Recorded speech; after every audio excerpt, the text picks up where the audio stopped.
Fala comigo, bichão. Estamos aqui com o mestre André e o meu parceiro, Rafael Galdino. André Galdino, né? É, Galdino. É, Galdino e Galdino, os Galdinos. Família Galdino. Isso aí, sejam bem-vindos. Valeu. Muito obrigado pela disposição de estar aqui com a gente hoje. Obrigado por ter vindo. Opa, felizão tá Férias aqui. aí. Tá de férias aí, curtindo a família. Tirou um tempo para vir aqui para trocar essa ideia com a gente. Chegou quando aí na Austrália? Tem uma semana. Uma semana. Jet lag pegou muito? Forte, não? Não, porque quando eu cheguei, eu comecei a viver a Austrália. Se eu fosse...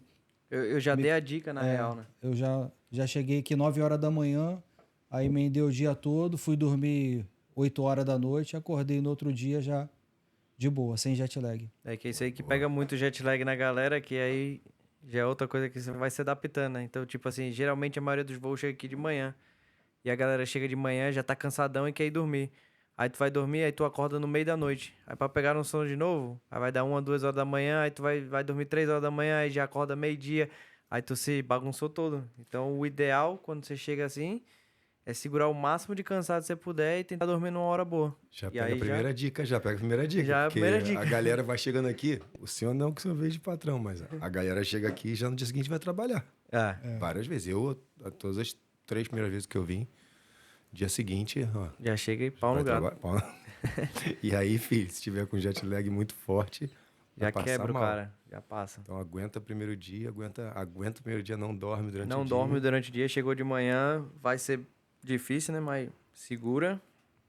Tenta dormir ali 7, 8 horas da noite. E no outro dia você já acorda de manhã e já começa a sua rotina normal. Maneiro demais. Apresenta teu pai aí, pô. Pô. Não sei nem muito o que falar, né? Quem conhece meu pai aí, comandante Galdino, conhecido, né? Mais conhecido como Galdino, todo mundo chama ele. E acabou que no começo eu era o Galdininho, mas agora já virei o Galdino, então.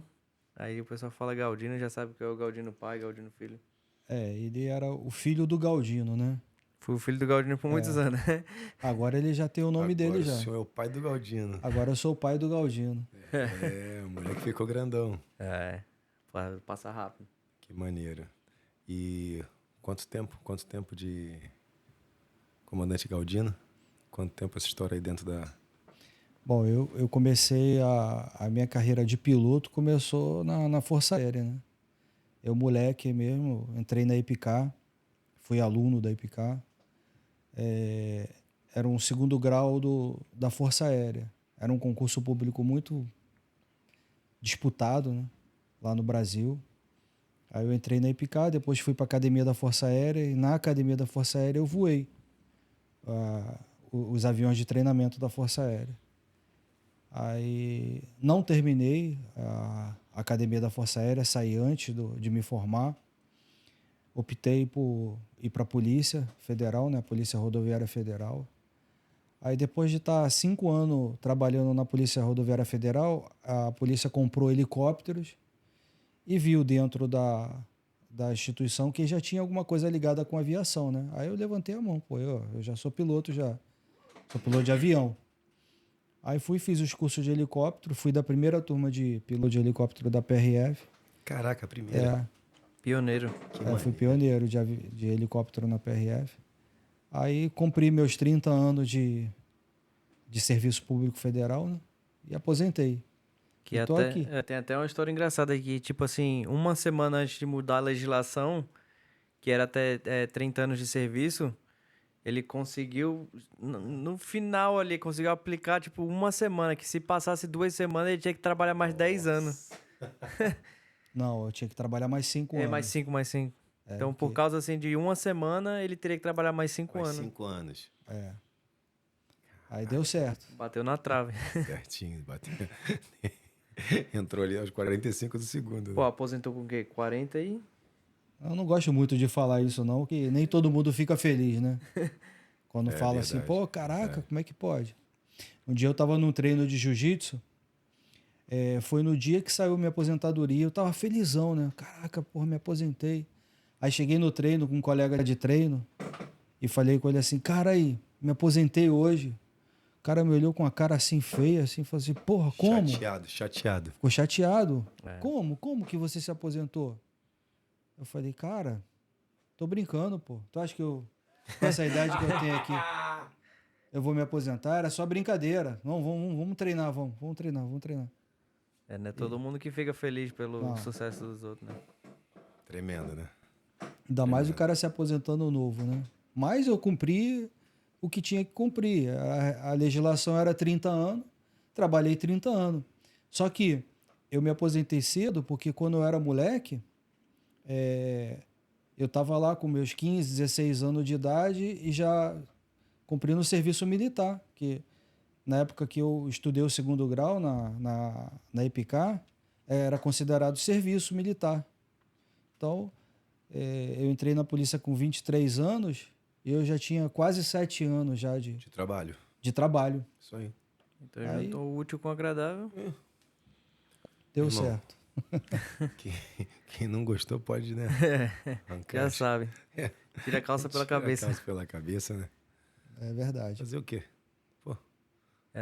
E principalmente aqui, quando você fala, né, que às vezes assim eu converso com as pessoas, comparando com a Austrália, que eu falo que, pô, meu pai se aposentou com 45 anos, ninguém acredita, né? Porque, pô, aqui se tu vê os caras com 70 anos ainda trabalhando na obra. Porque, tá ligado? Isso aí. É bastante... Não, foi 45 não, foi 47. 47. Não, meu pai ia aposentar também com 46 anos. 46. No ano que ele faleceu, ele ia aposentar, pô. Também. 46 anos de idade. Também trabalhava desde cedo, vendia férias. É verdade. Pô. Meu irmão, os caras não são herdeiros. O senhor foi herdeiro? Não. Herdou a EPICAR? Não. Falaram assim, ó, esse menino porque nasceu nessa família tal, tem direito. Não, cara. Não, e até uma história engraçada também que ele foi, acho que foi um dos 4, né? Primeiro na EPICAR, no Brasil. Um dos 10. Não fui não. Não, tu não tinha falado? Que da seleção da EPICAR você foi um dos primeiros. Quando você fez a prova. Pra entrar na EPICAR. Certo. Isso. Então. Que aí... que eu tô falando que quando ele chegou em casa e falou pro pai dele que ele tinha sido um dos primeiros 10 a ser selecionado por conta da nota. O pai dele virou pra ele e falou, isso é mais que sua obrigação. Você não trabalha, você tem que estudar, e se você estudar tem que ter resultado. Não, na realidade eu não falei nem pro meu pai da colocação, né? Eu falei assim, pai dele, poxa pai, consegui. Passei. Porque era um concurso que na época eram tipo 200 mil candidatos para 150 vagas.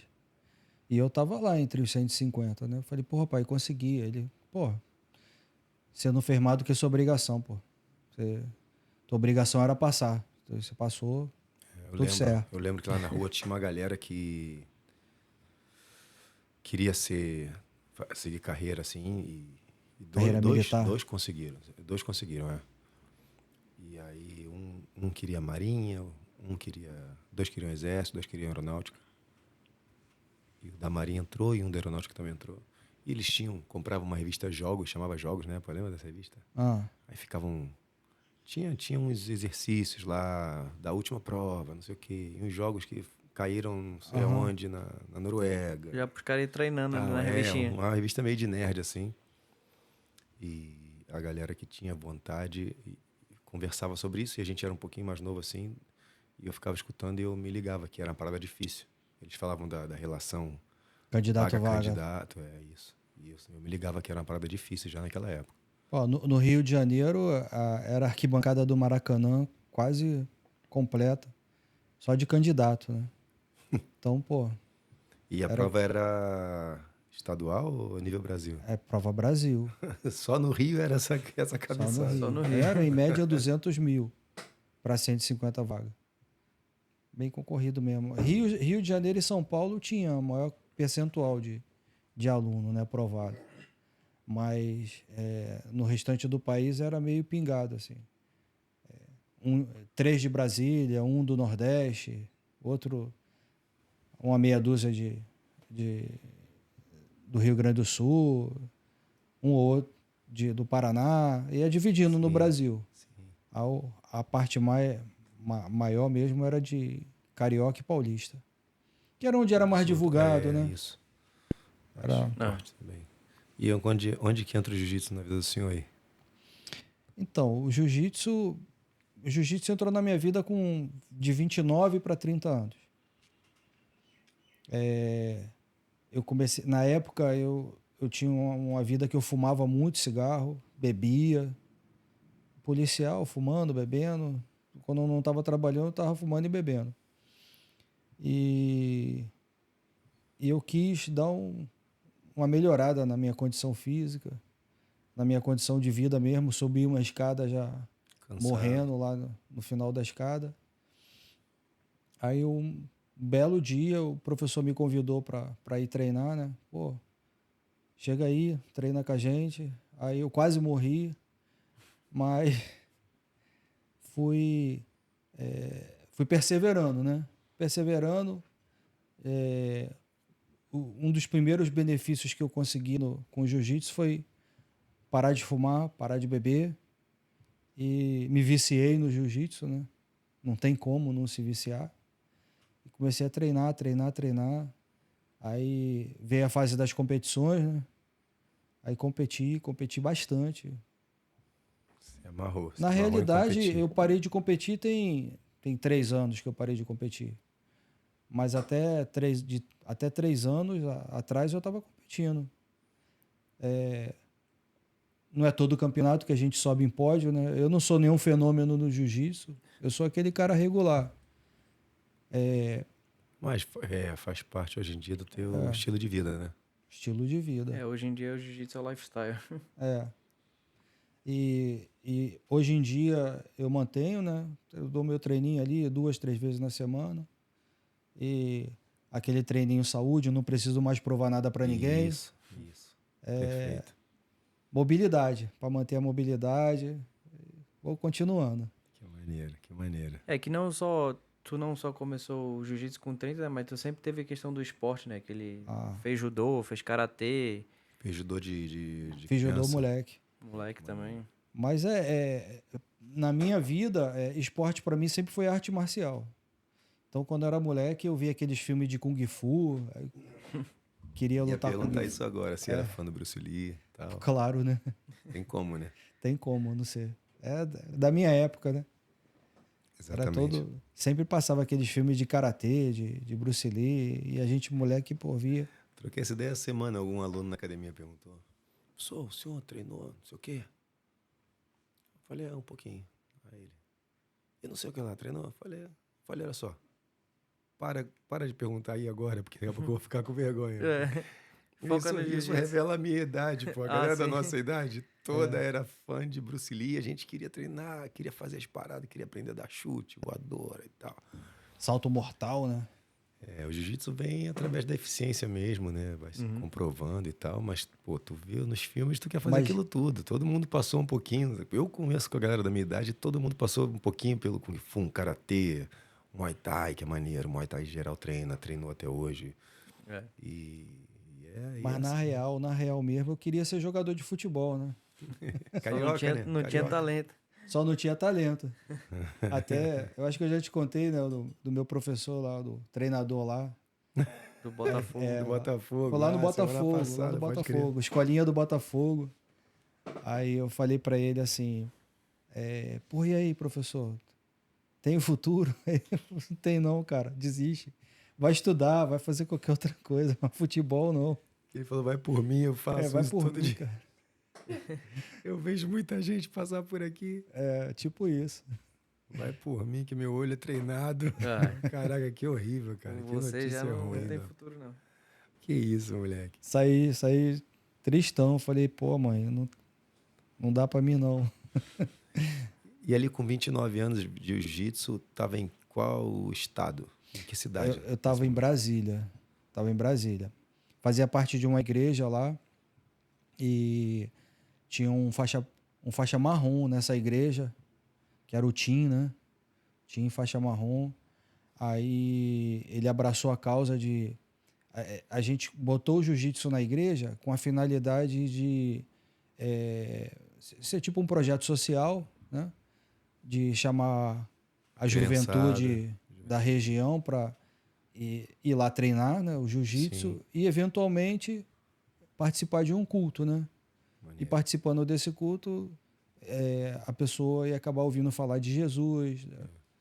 Possibilidade ali de anunciar o evangelho, né? Anunciar o evangelho. Era uma estratégia. E aí eu comecei ali. Aí eu jiu-jitsu. E apesar de estar na igreja, eu estava iniciando na igreja, ainda fumava, bebia. E quando eu comecei o jiu-jitsu ali nesse projeto social, nunca mais parei. Basicamente, até 3 anos atrás, eu era um cara religioso do jiu-jitsu. Eu não faltava treino. Podia estar chovendo, tá frio, tá sol. Começou até a faltar os cultos para competir, mas o jiu-jitsu não faltava mais. Não. Jiu-jitsu não. Pode crer. E o Rafa nasceu quando você tinha quantos anos? O Rafa nasceu quando eu tinha... Hoje eu estava falando com ele que até o dia 8 agora, no dia 8 ele vai fazer 27 anos, né? Mas hoje ele ainda tem 26. E eu tenho 52. Eu tenho exatamente hoje o dobro da idade dele. Ele tem 26 anos, eu tenho 52. Aí eu tava falando com ele no carro, falei, poxa, Rafa, eu nunca mais na vida vou ter o dobro da sua idade. Né?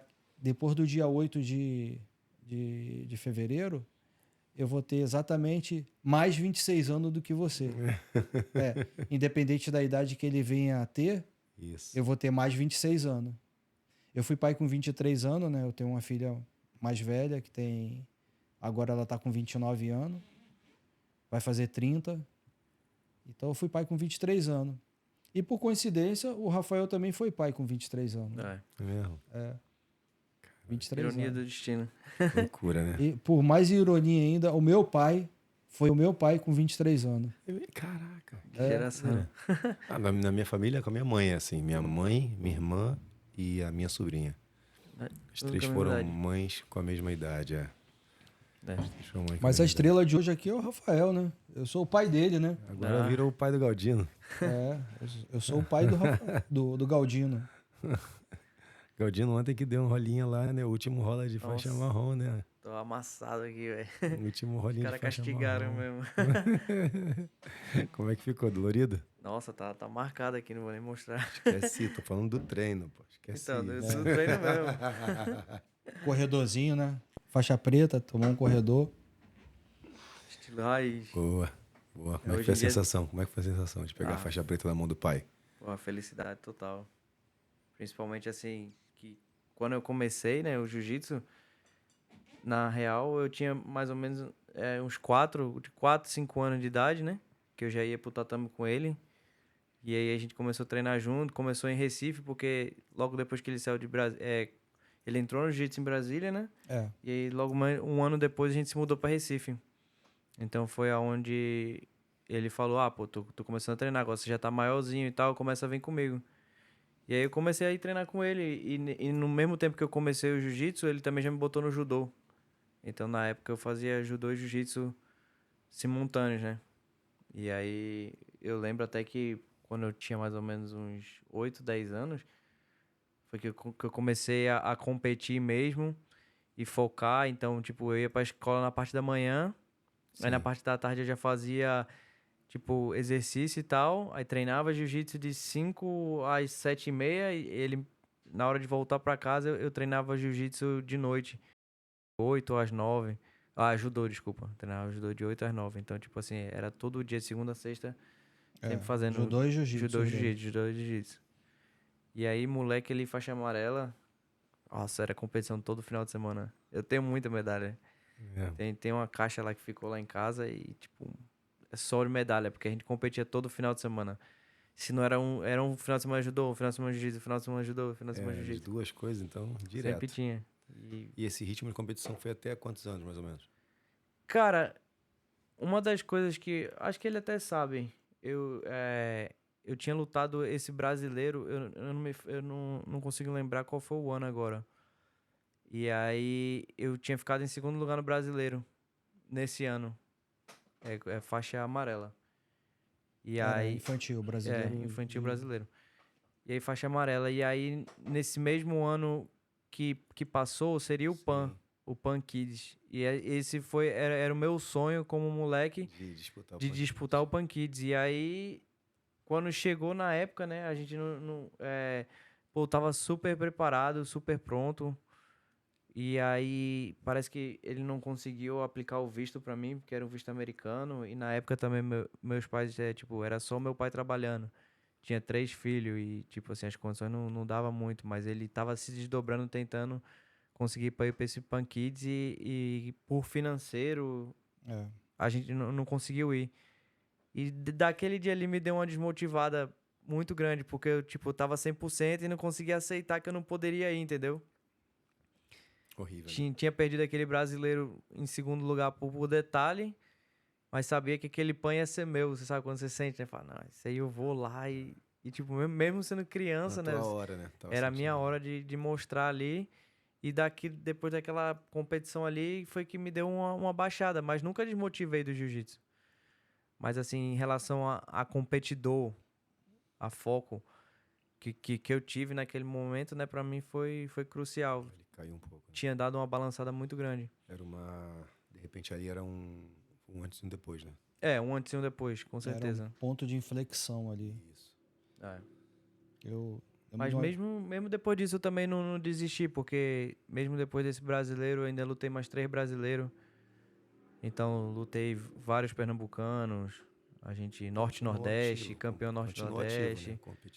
Continuei competitivo. Ativamente, maneiro. Mas aí Eu tinha uma estratégia, né?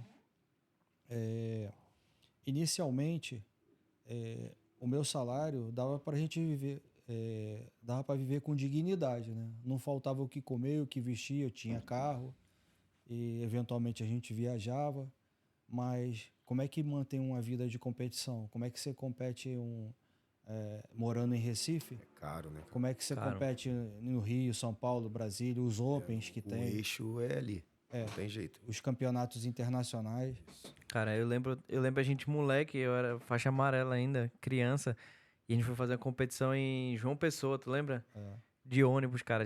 A gente saiu de Recife 5 horas da manhã, foi pra competição e chegou em casa, tipo assim, meia-noite, 1 hora da manhã.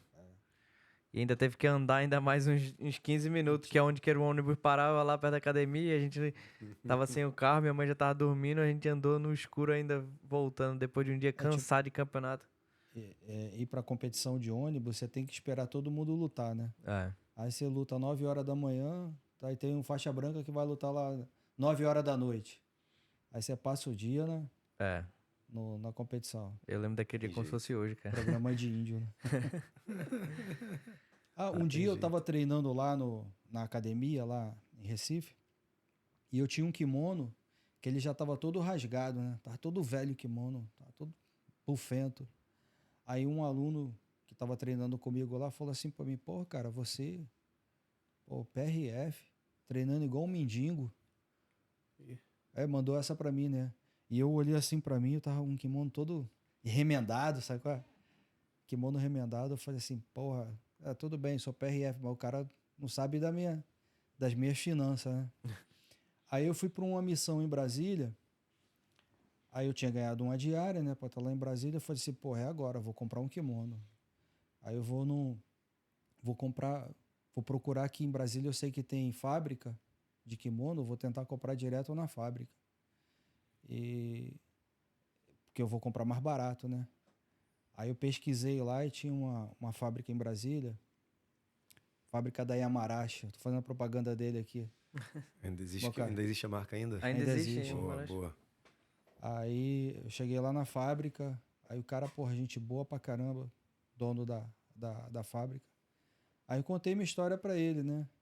Aí ele falou assim, aí ele virou pra mim e falou assim, mas lá em Recife eu não vendo kimono. Você não quer vender pra mim lá não? Eu falei, porra, eu não sei vender nada. Aí o cara falou assim, não, cara, isso aqui se vende. Kimono é bom. Vamos fazer o seguinte contigo.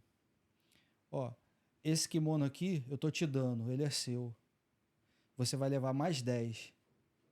Leva aí 3x3, 3x2, 4x1, leva esses kimono aqui. Oferece lá. Aí eu falei, pô, cara, mas se eu não vender? Aí ele falou assim, se tu não vender, tu manda de volta para mim. E se tu vender, você deposita na minha conta. Eu falei, pô, mas tu tá acreditando em mim? Eu falei assim, pô, acredito em você. Pô. Aí eu fazia um negócio contigo. A cada 10 kimonos que você vender, você vai ganhar um. Aí na época o kimono era R$110 lá, né? Aí eu cheguei na academia com medo de não vender, né? Falei assim, pessoal, trouxe um kimono lá de Brasília, 110. Praticamente no mesmo dia, eu vendi todos os kimonos. Aí fiquei amarradão, né? Mandei o dinheiro pro cara. Aí o cara falou assim, tô mandando mais 10 para você. Aí eu, pô, pera aí. Quando eu vou ver a segunda remessa, né? Eu falei, rapaziada, aquela era só demonstração. O kimono agora é 130, tá? Quem comprou, comprou. Aí comecei a vender kimono e a cada 10 que eu vendia eu ganhava um. E aí, pô, essa brincadeira aí de vender kimono, aí eu comecei a visitar outras academias também, conversar com as outras equipes. Pô, tô representando aí a Amarashi e tal. Aí comecei a vender kimono. Aí passei a competir em Miami, o europeu, não só os campeonatos do Brasil. Aí eu usava... Com esse dinheiro que ele vende o kimono, tu se patrocinava. Eu me patrocinava. Maneiro demais.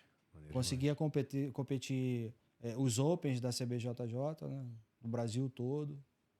E só vendendo kimono. E quando tu caía lá nas competições, tu já chegava com o stand da Amarashi? Ou não? Ou ia só competir? Os campeonatos regionais lá do Nordeste, eu levava kimono pro campeonato. Porque tu podia, né? Tipo assim, não ia competir com ninguém da mesma marca, né? Não ia competir com ninguém da mesma marca. No Nordeste, eu levava.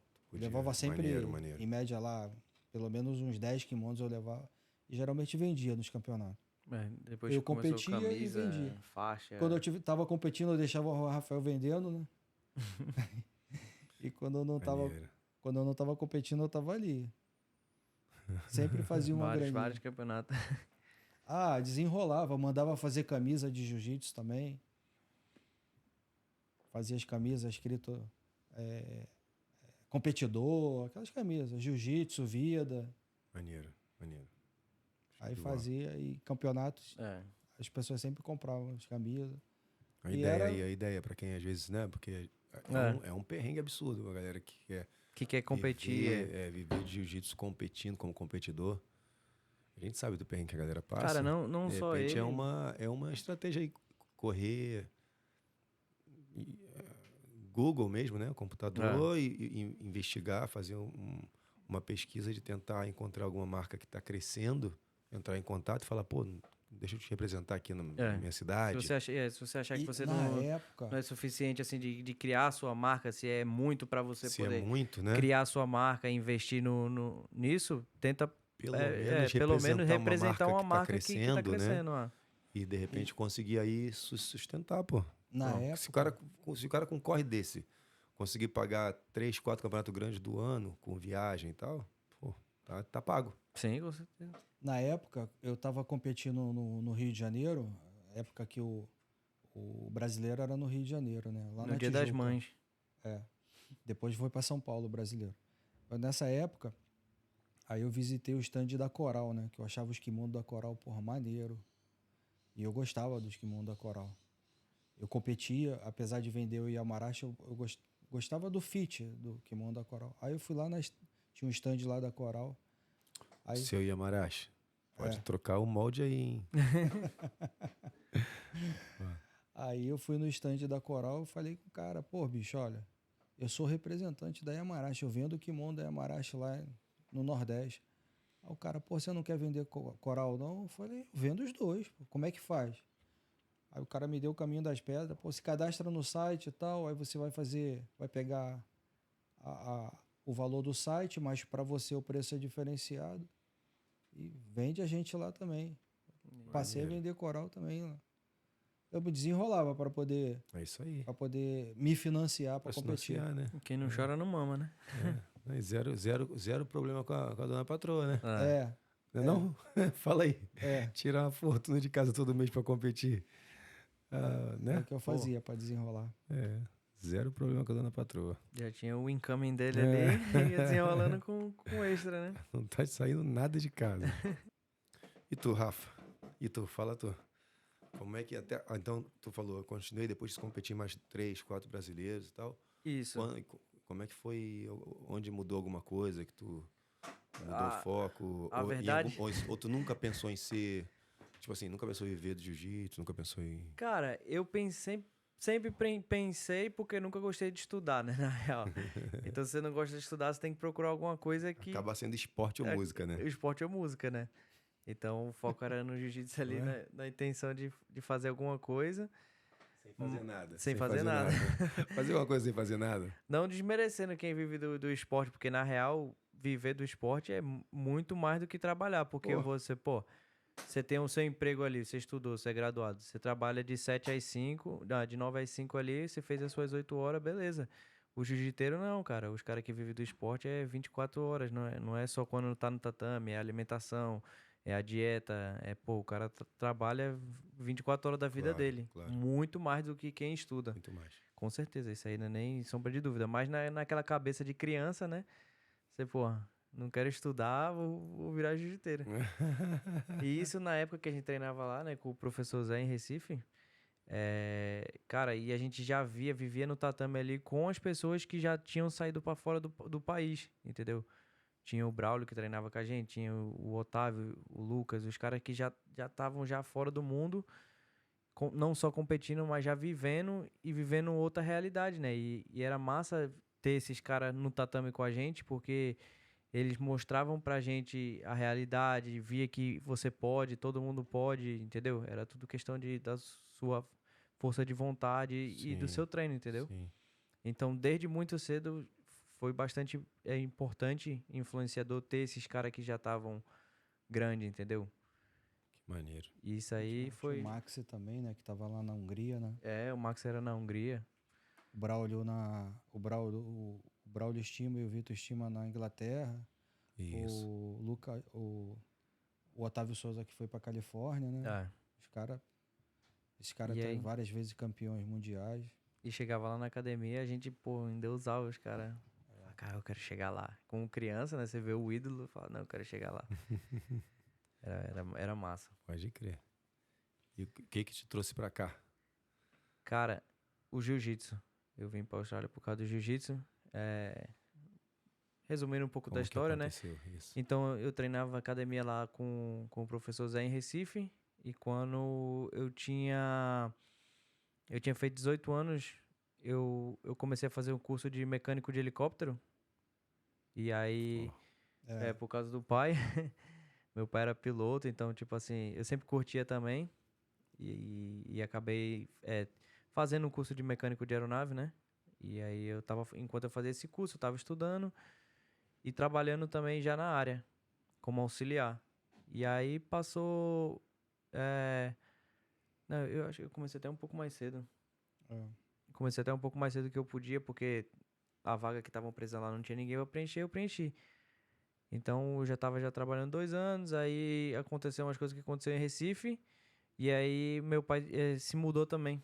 Ele recebeu eu fui transferido pra Curitiba.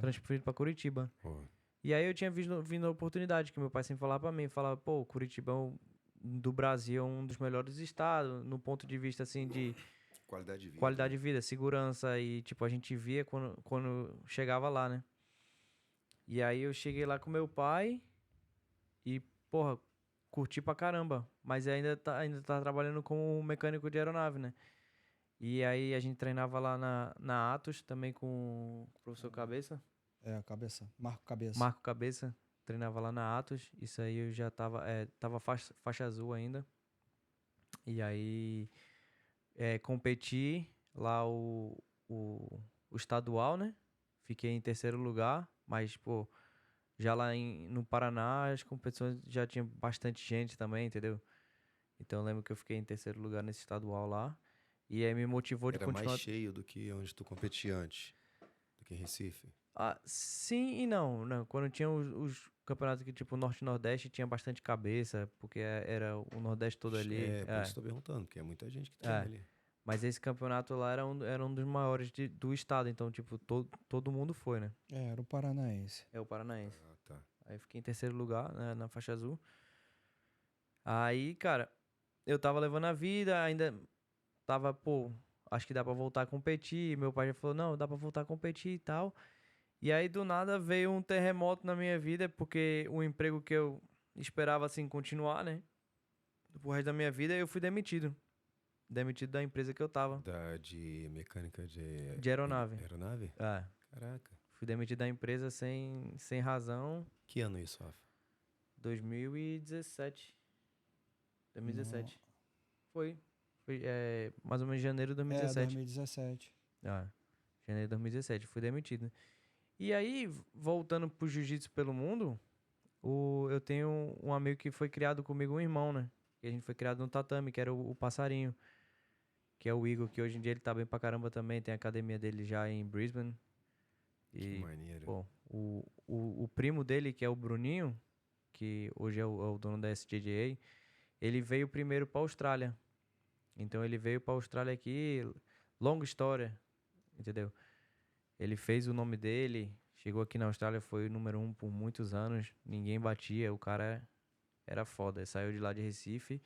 Eu lembro até quando o Bruninho saiu de Recife, o cara, porra, ele criou a marca dele, Armlock, vendia as camisas lá pra gente, pra poder juntar o dinheiro pra viajar, pra competir também. A mãe dele também, sempre ajudando. E aí, o Bruninho veio pra Austrália e depois de muitos anos, aí ele conseguiu estabelecer e abriu a academia dele. E aí ele trouxe o primo dele, que era o Igor. O Passarinho, trouxe ele pra ajudar aqui. E aí o Passarinho já tava aqui já fazia 1 ano e meio, quase 2 anos. E aí eu tava conversando com o Pássaro no WhatsApp. E aí, Pássaro, como que é a vida aí? Porque quando eu tava morando em Recife, eu tinha feito a despedida dele. Foi bem bacana também. E aí, Pássaro, pô, como é que a gente faz? Eu quero ir pra aí. Ele falou, bicho, só vem aqui, dá uma moral aqui, tu treina aqui com a gente, pô. Dá pra gente focar na competição. E, pô, vai ser massa ter tu aqui comigo, pá. Aí eu, pô, tava demitido. Tinha uma rescisão boa da empresa, porque como não teve motivo pra ele me demitir, eles tiveram que pagar tudo, né? Sim. E aí eu peguei uma grana boa, eu fui, pô, ou eu torro essa grana toda em festa aqui e procuro outra coisa, mas essa companhia que eu trabalhava era uma das melhores do Brasil. Então, tipo assim, como é que eu vou dar um passo pra trás depois de já estar na melhor, entendeu? Não é uma coisa assim, vou me mudar de empresa, vou pra uma melhor. Não, você já tá na melhor que pode ser. E como é que você faz pra voltar pra trás, entendeu? E aí foi muito mais difícil, porque eles vão perguntar, você tava lá, por que você quer sair? Entendeu? Por que você quer entrar em uma outra? Aí foi mais complicado. Então eu falei, cara, vou vender tudo que eu tenho, aplicar um visto de estudante e vou lá, vou meter a cara. Vou viver do jiu-jitsu. Vou ver qual que é. E aí cheguei aqui na Austrália, mas aí uma coisa que ninguém fala, né? É o inglês, cara. Não é só meter a cara, não, né? É bem mais do que isso. E, pô, cheguei aqui, e aí, pássaro massa, pô, me receberam super bem. O Bruno me teve na casa dele o tempo que eu tava, assim que eu cheguei, pô, me deu um suporte incrível.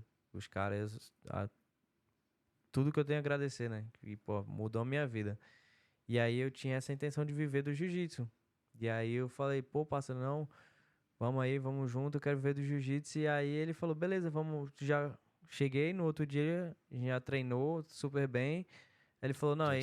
Sem jet lag? Sem jet lag, né? Com jet lag, né? Que eu já cheguei cansado, já dormi, já tava tudo embaralhado, né? Aí eu falei, não, vamos lá.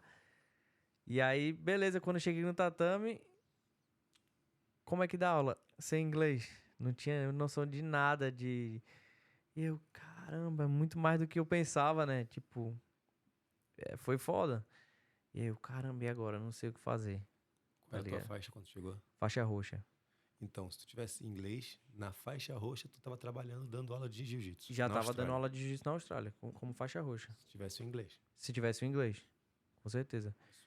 Então, pra galerinha aí também que pensa em sair de fora do país, o inglês é bastante importante, cara. Tipo, Foca, você não precisa ser o melhor, entendeu? Você não precisa chegar aqui falando fluente, mas, cara, foca no inglês técnico do jiu-jitsu, as coisas que você precisa saber, o fundamental para você dar uma aula. Isso aí faria totalmente a diferença enorme na tua vida, entendeu?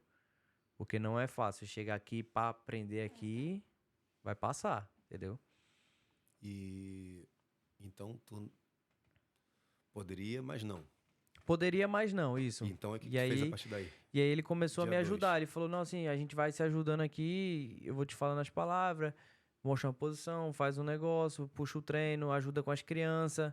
Então foi mais o que eu tava falando ali, ajudando com as crianças e tal. E como, mais uma vez, não tem, tipo, todo mundo que me pergunta, não, na minha opinião, hoje em dia não existe nenhum network maior do que o jiu-jitsu. O jiu-jitsu hoje é um maior network que pode existir, porque você tá ali no tatame, que você tem um médico, um advogado, um dono de academia, um dono do CrossFit, o cara, um dono de não sei o quê. Um builder, né? Um builder, o que fosse. E tá todo mundo ali no tatame, todo mundo se respeita a igualdade, entendeu? E eu, como era faixa roxa, não é muito, mas já tinha um respeitinho maior dos faixa branca e faixa azul, né? Claro. Então tinha cara lá que na época era faixa azul, tinha até o Dan, que ele era um builder. E aí ele falou, pô, ele falou com o Igor, né? Falou, pô, eu sei que ele não fala inglês e tal, mas eu consigo dar um job pra ele na obra. Eu falei, pô, pra mim é só carregar pedra não precisa de inglês, não. Aí ele falar, começou e me ajudou bastante também no inglês. Então, aí, do jiu-jitsu, eu vim pra Austrália e de dentro do tatame já consegui o primeiro emprego, que foi trabalhar de label. E aí trabalhei pra ele e, pô... E aí foi as coisas foram fluindo, entendeu? Pô, que maneiro. Foi um começo... Mas e até hoje tu ganha teu dinheiro sem dar aula de jiu-jitsu. até hoje eu ganho meu dinheiro sem dar aula de jiu-jitsu. E tá felizão. Felizão pra caramba. Hoje em dia o jiu-jitsu pra mim é um lifestyle. Formou tua família. Isso, formou minha família. Tu não era casado, não tinha filho. Não, eu cheguei aqui solteiro. Isso foi em 2017. Então, no mesmo ano que tu perdeu o emprego, tu já veio pra cá no mesmo ano? Já vim no mesmo ano, isso. Foi porque eu perdi o emprego e... Demorou quanto tempo da época que tu... O processo todo, eu perdi o emprego no começo do mês. Mais ou menos em junho, agosto, eu já tava aqui na Austrália. Foi quando eu já cheguei. Esse foi o processo de aplicação de visto e aprovação. O que tu teria feito diferente hoje com a bagagem de experiência que tu tem? Tivesse perdido o emprego lá até chegar aqui na Austrália. O que tu teria feito diferente? Como você faria para... Por exemplo, tu já falou aqui o lance do inglês. Aham.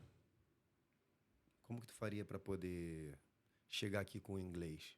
Sendo que tu acabou de perder o emprego agora e agora tu decidiu vir para a Austrália, mas sabe que tem que ter o inglês porque tu vai dar aula de jiu-jitsu. Isso. O que tu faria? Cara, não é fácil aprender uma língua. Mas acredite que o português é muito mais difícil de aprender do que o inglês, entendeu? Então, a gente, por falar português, e tipo assim, conheço várias pessoas de vários lugares do mundo, as pessoas olham assim o português e falam, meu, como é que vocês falam essa língua, velho? É sinistro, é tipo, uma palavra tem 20 significados e tá ali a mesma palavra e você pode usar ela pra muita coisa, entendeu? Eu tenho uma dica, posso dar uma dica? É isso aí, vamos lá. A dica que eu tenho é uma dica de algo que eu vivi, é uma experiência própria minha, com relação ao inglês. Quando você está no Brasil e um gringo chega perto de você e fala assim, ó, eu querer beber água. Pô, ele falou errado, né? E a galera dá risada. Mas você entendeu, né? Você entendeu que o cara quer beber água. Você pega um copo de água e dá na mão dele. Então, a partir do momento que essa ficha caiu para mim, ela destravou meu inglês. Porque eu tinha vergonha, eu sabia, mas eu tinha vergonha de falar. Então, Isso é bastante importante mesmo. Muita gente sabe ali as palavras, não sabe juntar corretamente, mas fica com vergonha de falar, com medo de ser zoado, ou achar que alguém vai te desmerecer por isso, entendeu? Mas isso aí foi bastante importante. Isso aí virou a chave. E, a partir disso, eu perdi a vergonha de falar. Então, pode ser que E com o tempo você vai falando mais, vai melhorando. Vai melhorando os verbos, vai melhorando a entonação. Também, o tempo que eu estive morando na Argentina, eu lá tinha que tentar falar espanhol. E eu falava assim, né? Mal. Mas no momento que eu percebi que eu não ia morrer de fome, mijar nas calças, né? Que eu ia conseguir perguntar achar onde era o banheiro e tal. Cara, também não tinha mais vergonha.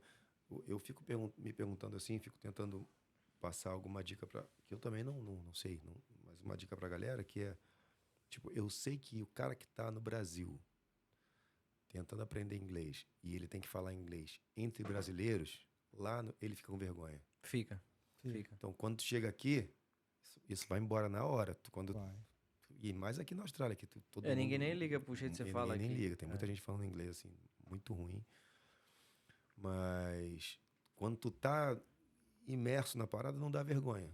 Mas se estiver lá no Rio, tu vai ter vergonha de falar. Por mais que todo mundo daquele grupo ali esteja querendo aprender a falar. Então, com certeza. Falando com outro brasileiro te dá aquela vergonha. Vergonha, dá muita vergonha. Alguma dica, de repente seria uma dica, de repente seria legal, interessante. Dica não, que eu nunca fiz. Mas interessante juntar 3, 4 que também estejam nessa vibe. De falar, vamos quebrar essa vergonha aqui. Na conversação. Botar um que saiba. Já é alguma coisa. Pagar. Cara, uma coisa tem umas paradas agora, tu paga e tu fala com um nativo, né? Tem uns cursos, assim, uns apps que tu paga e fala com um nativo. Isso. De repente, juntar entre 3, 4 e deixar aquele nativo ali ficar corrigindo, ficar trocando ideia. Sim, uma coisa que é de graça e que dá bastante diferença também é o Duolingo. Duolingo maneiro. Cara, é um app super bobo, assim, você vê assim no começo, mas, cara, aquilo já te dá uma abertura de mente gigantesca, entendeu? De você já começar a saber, mesmo que seja básico, você, eu já aprendi na escola, que é amarelo é yellow, vermelho red, que for, entendeu?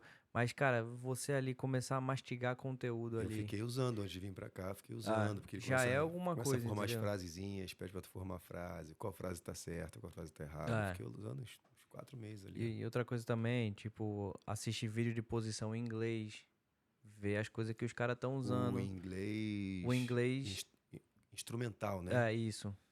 É feito pro jiu-jitsu. Quando eu me aposentei, eu fui pra Califórnia, né? Eu fui pros Estados Unidos. Fiquei lá com o Lucas Rocha na academia dele. E lá eu tive a oportunidade de dar aula para criança. É a maior escola que tem de jiu-jitsu, é você trocar ideia com criança. Porque criança é uma onda. A criança, quando você fala errado, ela ri e tal. Aí você vai lá e pergunta, por que eu falei errado? Ele vai e te ensina. Te corrige. Eu aprendi muito a falar com as crianças da aula. Aí eu perguntava, vem cá, como é que é a forma correta? A forma correta é assim. Aí eu falei, pô, legal. E um dia depois do outro, né? Tem até uma história engraçada, ele tava na competição lá. Eu tava no campeonato, eu era segurança no campeonato. Porque quando você vai trabalhar nos campeonatos lá na Califórnia, tu não consegue chegar logo juiz, árbitro. Vai comendo pela beirada. Aí você começa a trabalhar de segurança, scorekeeper, é o honey. E aí vai fazendo amizade, aí você galga a posição de referee. Mas aí eu era segurança, aí passou um menino assim perto de mim, né? Aí me perguntou assim em inglês, pô, você viu meu amigo que passou aqui, ele tava com a mochila nas costas aqui, usando um tênis assim, um boné assim, não sei o quê. Aí o moleque falou rápido demais, né? Mas eu entendi que ele tava perguntando pelo amigo dele, né?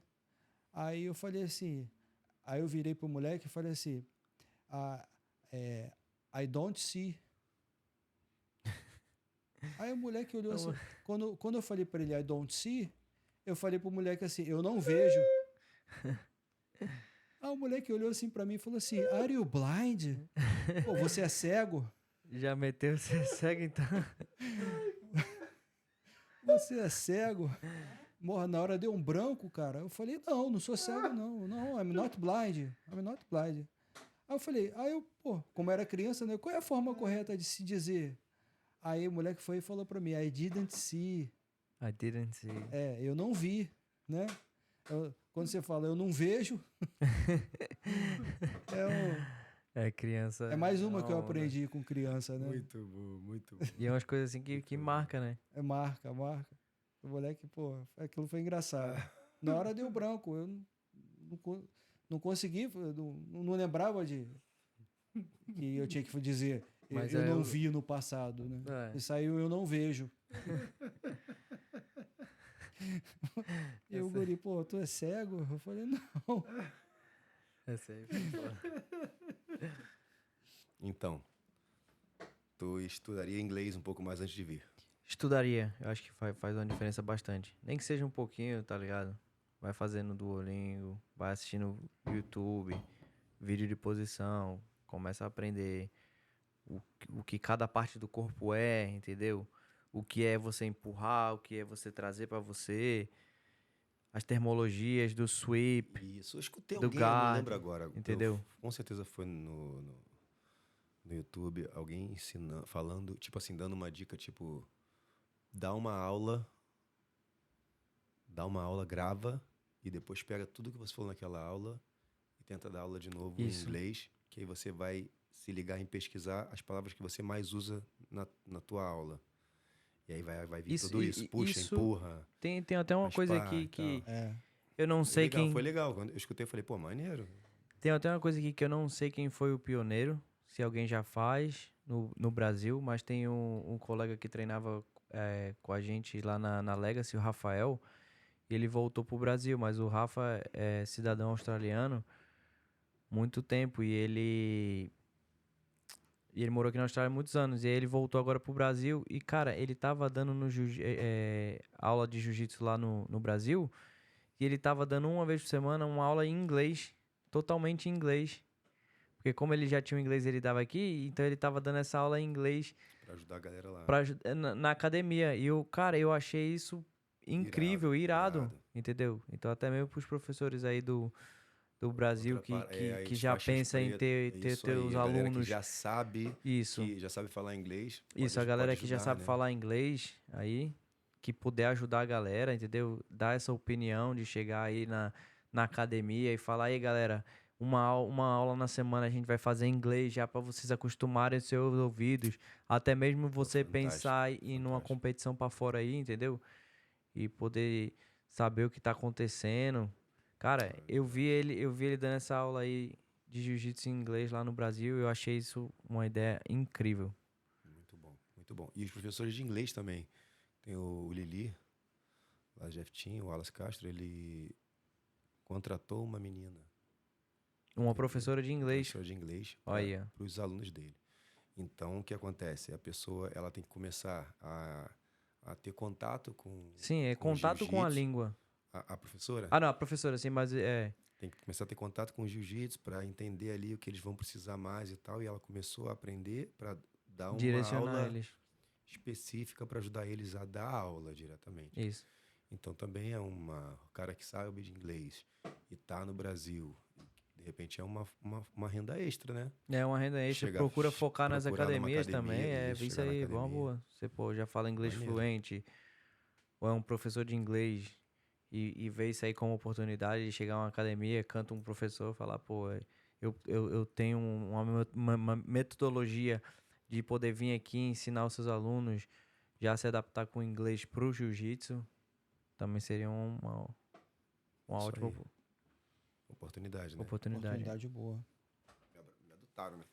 Aí eu pedia cigarro. A galera tomava porrada. Tu não vai meter a mão nessa porra, não sei o quê. Eu virei tipo... Eu era o odiado, virei protegido. Porque eu sempre fui chato pra ganhar. Ainda sou chato pra caramba, né? Eu perturbava os caras e tal, isso aqui. Então eles me odiavam, os caras mais velhos. Depois meu pai faleceu, eles punham lá, chamava minha mãe no portão. Tia, a gente pode levar o Vinícius, a gente toma conta dele, a gente leva, a gente traz e tal. Ah, massa. Foi maneiro demais. Os caras abraçaram legal. Ainda tem contato com a galera? Tenho. Com vários. Tem meu melhor amigo. Sempre tem aqueles amigos da rua, galera da rua que leva pra vida, né? Isso. Pô, tinha um que a gente levou eles na rodoviária na época. Eu chorava. Boa criança. Era criança, né? Eu devia ter ali uns 14 anos de idade. Eu tinha uns 2 anos que meu pai tinha morrido. Uma família, 3 irmãos, o pai militar. Aí teve pra ganhar promoção, não sei o que. Foi pra Manaus. Putz, velho. que horrível. Eu leria Ednei. Eu cresci assim. Ele cresceu assim. É porque a gente se mudou do Rio para Brasília, Recife, Curitiba. Pô, muito ruim, né? E aí Deixar toda assim. despedida era uma despedida, né? A galera, pô, tá ali chorando ali. Vocês também tristes. Chega um momento que deve acostumar vocês mais, né? Tipo assim, já sei que vou sair fora. A gente vê assim, eu acho que tudo deve ser um propósito de Deus, né, cara? Porque, tipo assim, da gente poder ter essa habilidade de se mudar e não sofrer tanto, entendeu? Me amadureceu pra vir pra Austrália. Ir pra Curitiba, que é um clima frio, quente, não sei o que lembra bastante o clima de Sydney também. Já deu outra que mudou bastante na minha vida quando eu vim pra Austrália, entendeu? Então, tipo assim, tudo foi... Quando eu cheguei aqui, me fez me adaptar mais fácil. Foi, te preparando tipo, pra esse momento. Né? Isso. Ah, que maneiro, bro. Eu sinto que foi, cara. Eu sinto que tudo foi uma preparação pra isso. Na época, já tá valendo já, né? Já? Na época... Só agora não tá valendo mais nada, que o senhor tá longe demais do microfone. Pode jogar ele assim um pouquinho mais, ó. Que ele é bem... Não, ele é bem assim, direcional, assim, pro ok. seu. Tá. Vou levantar. Tô na escuta? Isso. Não, já tá de boa já. Aqui. Deixa ele. Não, deixa ele. Ele tava cômodo com a parada assim. Ele tava tipo. Deixa eu apertar aqui. Aí. Na época. Tá ligado. Quando eu tava em Recife, eu sabia que eu ia ser transferido pra Curitiba, né? E aí, na verdade, tinha a opção de voltar pro Rio. Tinha a opção de voltar pro Rio. Era o mas Rio ou Curitiba. Eu preferi ir pra Curitiba. Rio de Janeiro não é para amadores. Não. Aí eu escolhi Curitiba, porque também lá tinha uma... Te cortando. Tu também ficou muito tempo fora do Rio, né? Tu saiu do Rio, foi dar rolê pelo Brasil, aí também perde o fio, né? Perde. Perde o fio, né? O cara fica bobo. Quando volta, tu tá bobo. Fica bobo. Quando tu volta, tu é bobão. É isso aí. Aí eu sabia que eu ia para Curitiba e para garantir o emprego dele, que lá ele trabalhava na aviação comigo lá, né? Era na matriz lá. A matriz era em Curitiba. E a matriz era em Curitiba. Aí eu consegui a transferência dele para Curitiba, ele veio antes. Sim. Então ele ficou lá uns 4 meses antes, né? Morei no hangar. Ele morou no hangar lá em Curitiba, no hangar da PRF, né? Morou lá. Corta aí, não sei nem se pode falar isso, né? Não, pode. Ué? Qual o problema? Vai vamos te pegar aqui. Tu trabalhava nos helicópteros da PRF? Era tipo como se estivesse de missão lá, né? Também retroativo só. Só não. se estivesse morando lá no Brasil. Aí, esse tempo que ele morou lá, foi a primeira vez que ele saiu de casa, né? Pra morar sozinho. Foi morar sozinho em Curitiba, ele tinha 17 anos de idade, né? Isso aí foi pra mim, foi... E o tempo foi tipo assim, se eu tivesse saído direto da casa de mamãe pra Austrália, chega aqui o cara sofre muito mais, dá ruim. Então, tendo essa experiência de poder morar sozinho antes lá, ter desmamado e, porra, agora é eu por eu mesmo, entendeu? Correr atrás do meu, isso aí já fez bastante diferença. Bastante. Maneiro. E eu me orgulho do meu filho, porque essa geração de hoje, né? Qual é o moleque que sai de casa aí com 19 anos de idade e vai para um lugar? Quando o Rafael chegou aqui, o inglês dele era My name is Rafael. Era só isso que ele sabia falar. My name is Rafael. Passei várias aqui. Uma vez eu lembro até, eu fui no KFC e eu vi aquele hamburgão, cara, de frango lá. E eu fiz, caralho, aquele hambúrguer ali é fera, né? Vou lá pedir. Aí a mulher vai, porque eles perguntam um monte de coisa, né? E você quer dar o upgrade pra large, quer não sei o quê, quer mais picante, quer mais sal? Eu, yes. Aquele ali, yes. Vai. Porra. Chegou uma batata desse tamanho, com a coca de 1 litro. E, cara, o hambúrguer era picante pra caralho. Era o Zinger Burger. Mano, eu odiava picante, né? Nada com Spice eu gostava. Mano, quando eu dei uma mordida assim, com aquela fome, dei uma mordida no Zingerbug. Tudo fora. Joguei fora, joguei fora. Não consegui, cara. Eu ainda tirei assim, falei, vou tirar só o frango, raspei, vou comer só o pão. E aí botei as batatinhas no pão, mas era o molho, o frango, era tudo picante. Nossa, velho. Aí joguei o hambúrguer no lixo, velho. Ainda bem que a batatinha era grande, que aí eu comi só a batatinha com litro de coca. Só foi. A Coca-Cola é Coca-Cola mesmo. Coca-Cola é Coca-Cola, não dá erro não. Lembra quanto foi? E a batatinha salgada que tava com extra salt. Tu lembra quanto foi que tu gastou, né? Porra, foi tipo uns $20 na época. O dobro do que seria. O dobro que seria. Porque você vê o númerozinho lá, eles davam... 9,90. É ele pequeno, só o hambúrguer, né? Aí bota lá a fotinha. Aí você vai falando IR, na hora de pagar 20. Aí já dá aquela bobeada. Aí vem um hambúrguer lá e tu não consegue picante, tu não consegue comer, bicho. Putz, brother. Foda. Essa é uma daquelas, só uma daquelas. Né? Ah, só uma daquelas, de várias. Aquela da moto. Era onde? Bondi? Era em Bondi, andando de moto. Que eu tinha tomado um goró? Não, eu tava em Jervis Bay. Jervis Bay, a primeira tripzinha que eu fiz aqui na Austrália. Tomei um goró de moto e me senti ali, né, no Brasilzão. Tava com a CG 125. Tô em casa. E pá, cortando da esquerda, cortando da direita. Tô na Vila da Penha, velho. Pra cima e pra baixo ali. E aí, eu cortando os carros, né, passando no meio. Aí parou os carros, eu dei um corredorzão. De boa, tô de boa aqui. Só tomei uns uiscão, mas tava tranquilo, né. E aí a polícia veio atrás de mim, sirene, uau, uau, uau, uau, uau. Eu olhando pra trás, eu vi a polícia, mas eu achei que a polícia tava querendo passar. Não sabia que aqui quando a polícia vai te parar, eles ficam atrás de você. E aí eu vi a polícia e falei, ele quer passar, vou dar mais uma acelerada. E continuei tocando, né? Na real eu tava acelerando mais. E aí toquei, passei os carros e a polícia continuou atrás de mim. Daqui a pouco eu só escuto aquele rádiozinho, né? Pull over. Aí eu fiz, será que esse maluco tá falando comigo? Aí tinha um roundabout, eu fiz o roundabout, entrei no estacionamento na frente do Boroshop, porque eu já ia para lá. Porque eu já ia pegar o outro whisky, que o meu whisky já tinha acabado na praia. Aí puxei no Boroshop, o policial já desce do carro gritando, bota a mão pra cima, aí eu... Porra, já tinha assistido os vídeos, o filmezinho, né? Quem nunca viu Put Your Hands in the Air, né? Aí eu vi a polícia gritando comigo e falando, eu falei, deve ser botar a mão pra cima, né? Eu fiquei olhando pra ele e fiz assim, né? E aí ele parou e começou, né? Tipo assim, hoje, aquela cena foi tão assim, porque aí eu gelei, que eu vi, caralho, é comigo, eles querem alguma coisa comigo, e você não entendeu o que o cara tá falando. Hoje eu tenho noção do que o cara tava falando, né? E até mesmo na hora eu pedi pra ele traduzir alguma das palavras que ele tava falando, porque eu não tava entendendo. E aí eu botei o Google Tradutor e ele falou assim, tipo, que eu tava dirigindo igual um maluco, direção perigosa, isso e aquilo, que se eu tinha bebido. Aí ele, drink, algumas palavrinhas você consegue pegar, né? Claro. Falou drink, tu falou, tá perguntando falou se eu drink, bebi. tá perguntando se eu bebi. Eu, não, good. Era o que eu falava, né? Good, não. Aí o cara pegou e puxou um que não precisa falar nada, né? Puxou um bafômetro. Eu olhei aquilo ali e falei, nossa, tô quebrado, velho. 3 meses de Austrália, filho. Vou voltar pro Brasil agora, vou ser deportado. Agora sim. E, cara, eu... Qual era a vestimenta? Dá pra falar a vestimenta que tava na hora? De regata, bermudinha e chinelo, né? A raizona. Não tem muito. Não tava com aquela aqui, não.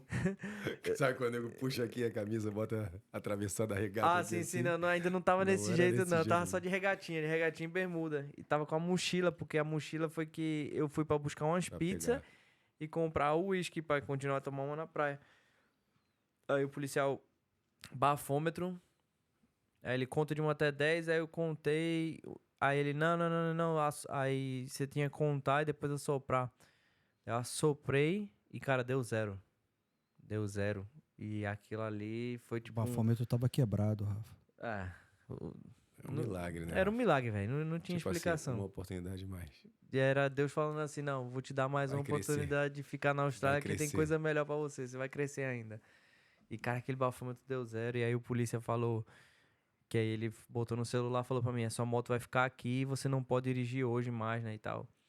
E aí tô eu lá, olhando, aí o policial vai, entra no carro e fica lá no carro. Aí eu fiz, tá bom, entrei no Boroshop, comprei mais um whiskão, botei na bolsa e fiquei esperando. Daqui a pouco o policial vai e sai pra esquerda. E aí eu desço um pouquinho na rua, olho assim. Aí vi que ele foi embora, eu montei na moto, peguei pra direita e voltei pra praia. E deu bom. Aí deu bom. Boa. Mais uma das histórias. Não, pô, eu dei aula para um aluno, que na realidade ele é aluno do Pedro, porque das 2 primeiras vezes que eu vim para cobrir o Pedro, que tinha ido pro Brasil. Então eu ficava verão aqui todo. Chegava dezembro, ficava janeiro, chegava final de dezembro, ficava janeiro, fevereiro. E aí, no dia que eu tava voltando, acho que em 2019, 2020, um cara, pô, naquele clima de despedida já, aí a galera já me conhecia, daqueles meses e tal. Aí o cara ali todo solícito, não, eu vou, o que o senhor precisa e tal? Não, o que o senhor precisa? Querendo me ajudar. Aí ele não, vamos, falei, acho que tá faltando uma mala. Eu falei, não, tá faltando não. Ele queria me ajudar a fazer as malas e tal. Aí eu deixei. Falei, o maluco tá querendo ficar aqui? Tá querendo dar uma moral. Tá, vou deixar. Aí ficamos conversando, trocando ideia. Aí daqui a pouco ele, vamos ali pegar a mala. Eu falei, não, cara, não precisa não.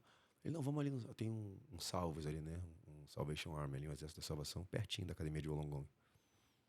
Eu falei, é mesmo? Eu compro a mala pro senhor. Eu falei, não precisa. Não, eu compro. Ele foi lá, pegou a mala. Eu tenho até hoje, tá aí atrás. Uma dessas de surfista da Rip Curl, sabe que a parte é dura e tem uma parte que é mole por cima.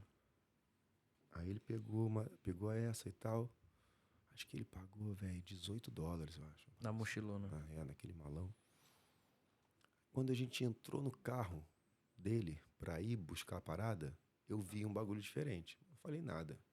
Aí como a gente ficou mais quase 1 hora ali no Salvation Army, que pra mim era novidade, eu fiquei ali olhando, parada grandona, com várias paradas. Tinha videogame, tinha PlayStation, tinha muito. Tem tudo. Aí a gente ficou ali trocando ideia, aí ficou contando história de vida. Aí eu contando minha história de vida pra ele contando pra mim, a gente trocando ideia, papo. Ele contando da esposa dele na época. Tá. Meu irmão, esse malandro, quando a gente voltou no carro, ele de novo fez o mesmo, tipo um ritual ali, e ligou o carro. Aí eu falei, pô... Tem alguma coisa aí, tu não me desculpa perguntar... O que é isso que eu não tô entendendo dessa tecnologia pra ligar o carro, não sei o que. Ele, tinha bombinha. Sei. Pô, dá até vergonha de falar, não sei o que. Eu pensei que o senhor sabia, não sabe o que é? Que vergonha, pá. Aí o cara explicou essa parada. Tu sabe o que é? Não sei não. Ele tinha que pagar a instalação, a Paga manutenção, a manutenção a cada mês, 3 meses. Cada mês. Cada mês. Cada mês. É cada mês. Fala pro teu pai, explica pro teu pai o que é. Isso aí tem até uns amigos brasileiros aí que já tem uns desses no carro. É um device... A comunidade. Da comunidade brasileira. Eu vou nem mencionar nome aqui, né? É um bafômetro que ele vai ligado no motor. E aí o carro, ele só liga... Depois que você sopra. Depois que você sopra. Você vai, faz o teste de bafômetro. Eu já ouvi falar disso.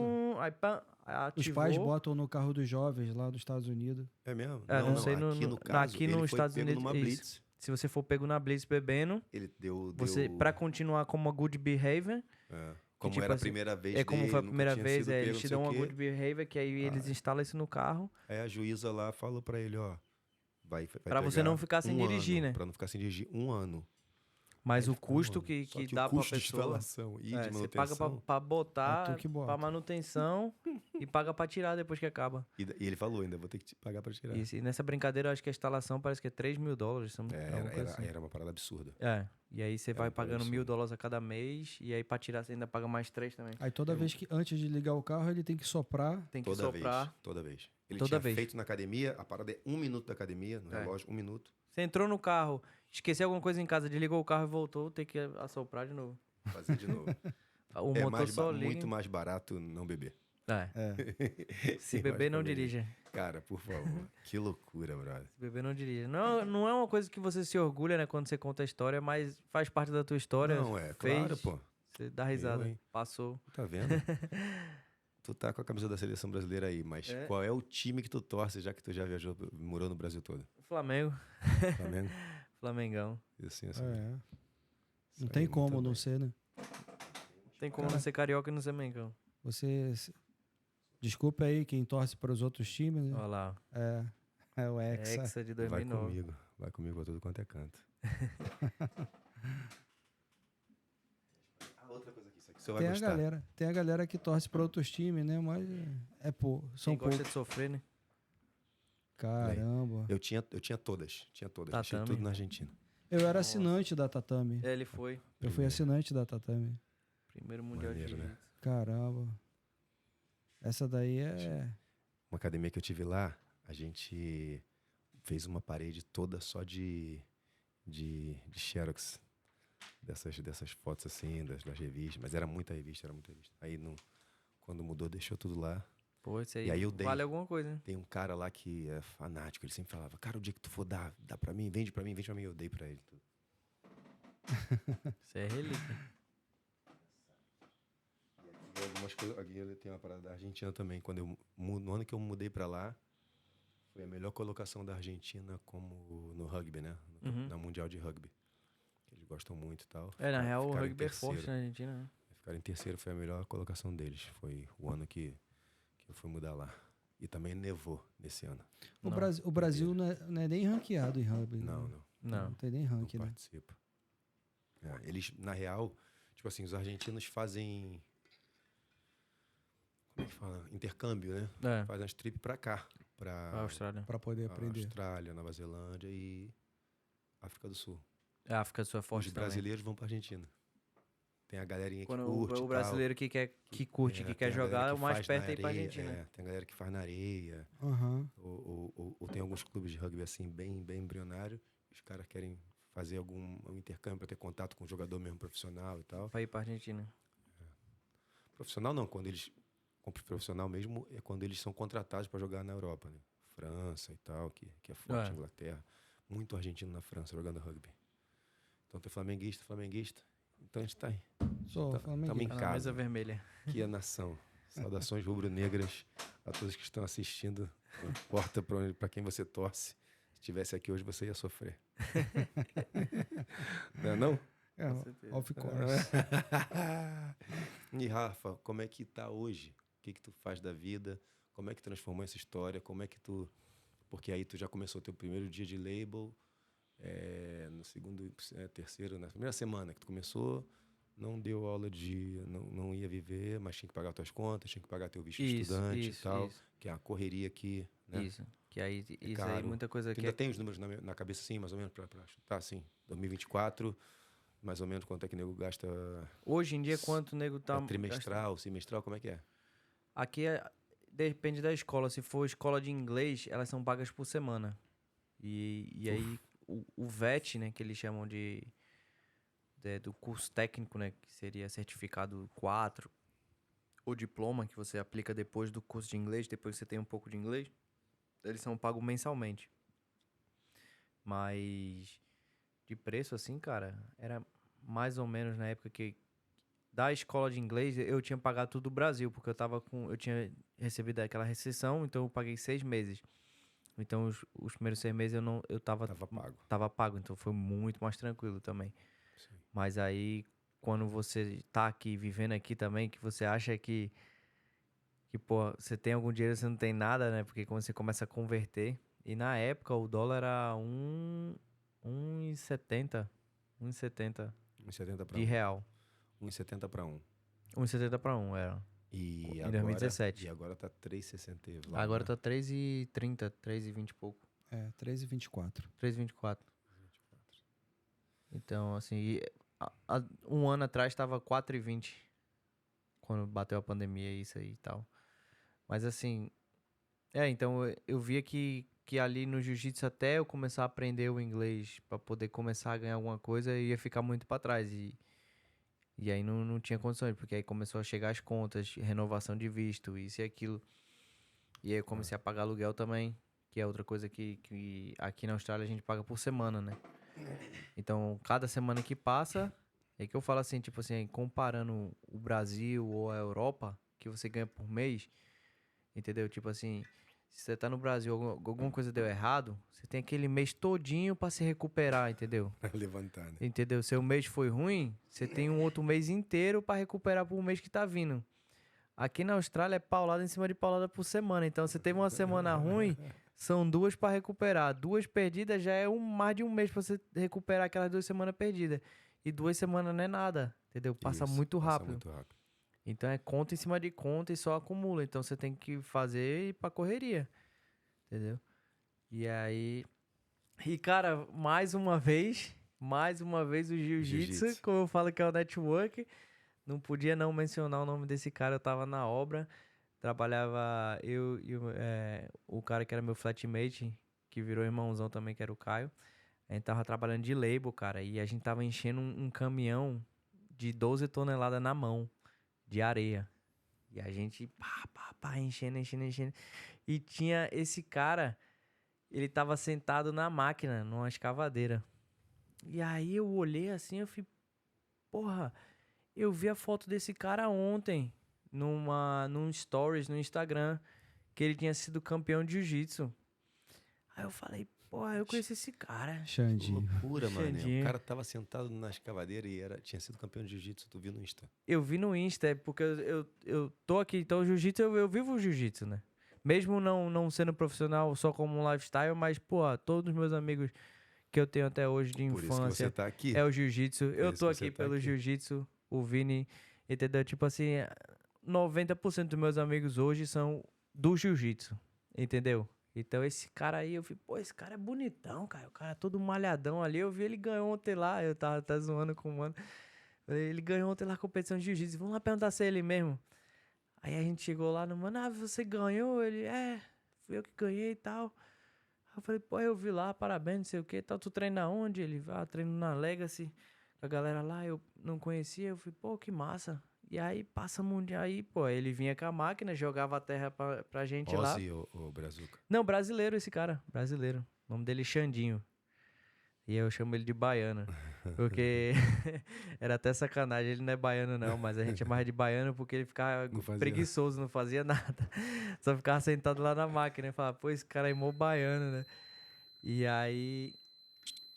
Eita. Deixa aí, ó, deixa aí. Não, pode deixar. Pode deixar, foi. E aí o Xandinho, né? Aí ele só vinha de lá de cima, enchia o balde lá, o bucket de areia, jogava no chão. Posso fazer uma parte? Claro. Esse camarada aí, o Xandinho, foi um ponto de inflexão na vida dele. Isso. Ele vai contar a história. É mesmo. E mais uma vez, sem querer, o jiu-jitsu influenciando. O tava lá e treinava. Entendeu? Que foi loucura, o jiu-jitsu, e aí esse cara vinha, pegava o balde de areia, jogava no chão, de lá de cima, que ele tava em cima do segundo andar de uma casa, jogava pra baixo e a gente de baixo ali só na mão, enchendo o caminhão. E aí acabou o job, né? A gente tava conversando, aí ele falou, cara, mano, por que vocês vão ficar aí de label, velho? Vira operador de máquina, bicho. Aí vai ficar igual eu aqui, senta aqui no ar-condicionado, escutando um rádiozinho, trabalha de boa, ninguém grita contigo, tu tá na máquina.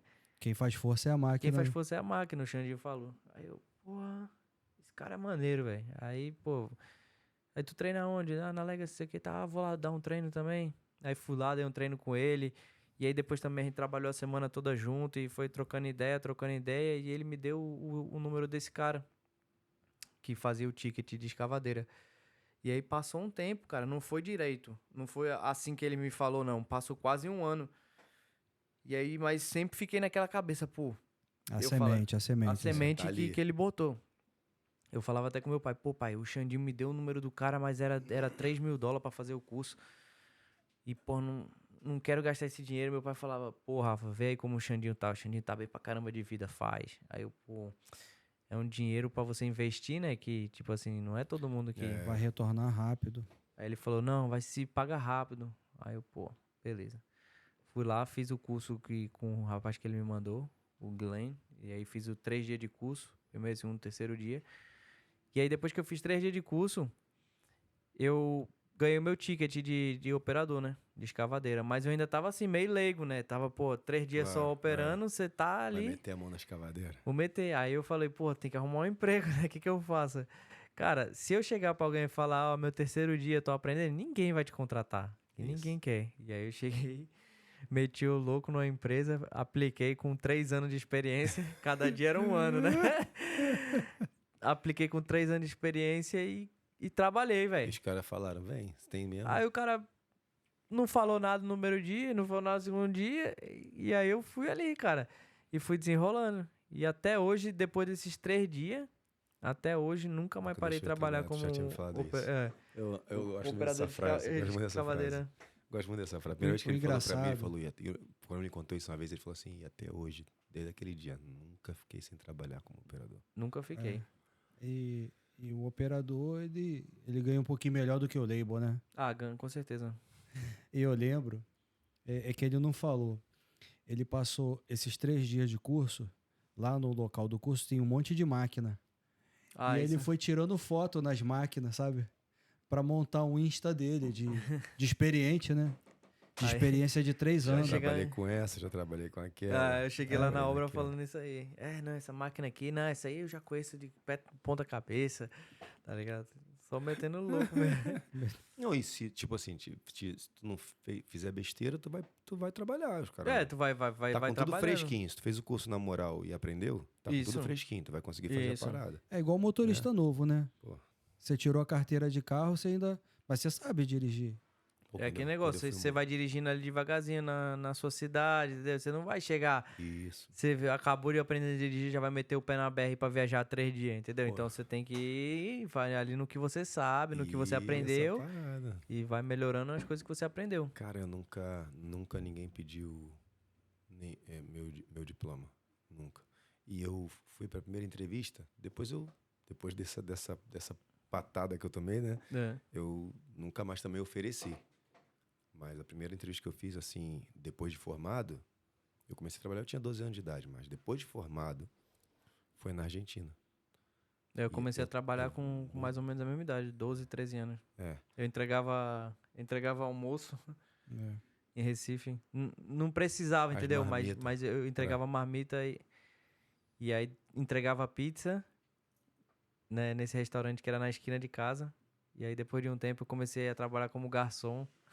Já fazia o teu ali, né? Eu fazia o meu, com 14 anos já fazia... Tá certo, aí já vê aí a mentalidade, A mentalidade, né? Viu teu pai correndo atrás desde cedo, né? Fazendo as paradas, correria. É que a gente começa a contar uma história, entra na outra e acaba esquecendo, mas fala aí da patada que tu tomou aí lá na Argentina. Não, isso. Quando eu me mudei, meu sogro já tinha visto um lugar para eu me formei em educação física e a gente se mudou de volta pra Argentina. Eu me casei, a gente morou 2 anos e pouquinho no Brasil. Fui pra Argentina. Chegou lá, meu sogro, eu vi um lugar que tava pedindo professor e botei teu currículo. Eu falei, não, pô, obrigado. Ele já tinha pedido um mês antes. Manda aí o currículo e tal.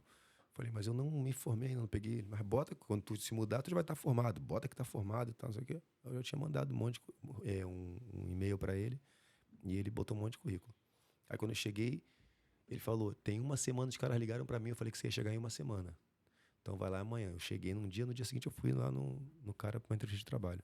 Tá aqui meu currículo. Cheguei lá pra entrevista de trabalho, falei, pô, meu sogro deixou o currículo aí e tal. Ele falou, você é o brasileiro, não sei o quê, que veio, joga bonito. Ele zoando. Aí eu sentei lá, ele explicou o que era. Ele tinha um grupo de 60 e poucos velhinhos, assim, todo mundo cardiopata, todo mundo com stem, bypass e tal. E era um grupo que eles faziam de reabilitação de cardíacos, né? De galera da terceira idade. Então tinha um médico, um cardiologista muito famoso na cidade e um professor de educação física muito famoso na cidade, dava aula, treinava a galera do alta competência. Pra passar os treinos. Esqueci como é que fala isso. É a galera de alto rendimento. Alto rendimento. Aí... E tinham mais 2 professores contratados, eles queriam mais um.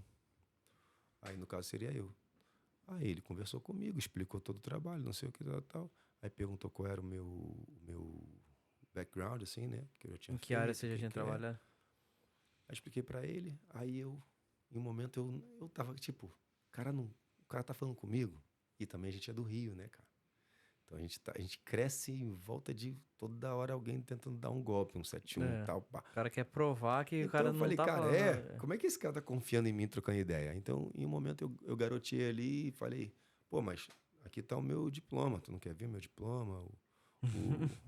O currículo não, como é que... O currículo não, O diploma certificado, né? Mas tem o diploma e tem outra parada também. Esqueci. A graduação.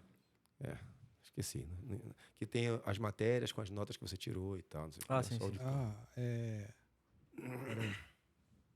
Tipo um cronograma, né? Do que tu estudou. Não lembro. Eu também tô tentando lembrar. Aí eu falei, pô, mas tá aqui. Aí peguei a pastinha. Grade curricular. Grade curricular. Aí eu peguei a pastinha. Falei, pô, mas tá aqui meu diploma, né? E tal, se você quiser dar uma olhada. Aí ele meteu a mão assim, ó. Na hora que eu comecei a botar pro lado dele, ele botou a mão e empurrou pra mim de volta e falou assim, ó. Se preocupa não, pô. Se tu não souber trabalhar, eu vou saber. Tu não sabe trabalhar. Semana que vem tu já não tá mais aqui com a gente.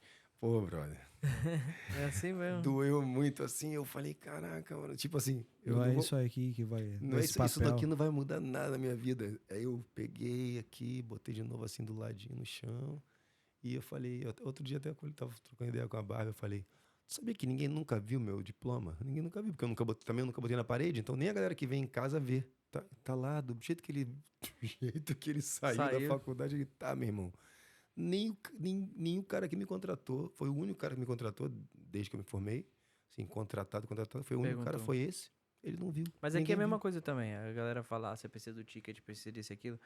Mas, cara, você chegou no job, você subiu na máquina. Do jeito que você subir na máquina, o cara já olha, o cara já sabe. Já fala, esse bicho tá aprendendo. É no primeiro bucket que você pega de terra ali. É que quando você tá na área, você já sabe, entendeu? É igual o cara falar pra você que é faixa preta. E você vê uma puxada de guarda aqui o cara dá, você fala, nossa senhora. Isso aí... Olha, eu já vi cada coisa, cara. O cara vê. Não. Pô, porque... fora do Brasil, então? Nossa. Não, olha. Eu tava vendo até hoje que engraçado aqui no Instagram, o cara botou que o cara se sentiu abençoado por Deus e de faixa azul ele amarrou roupa preta nele mesmo.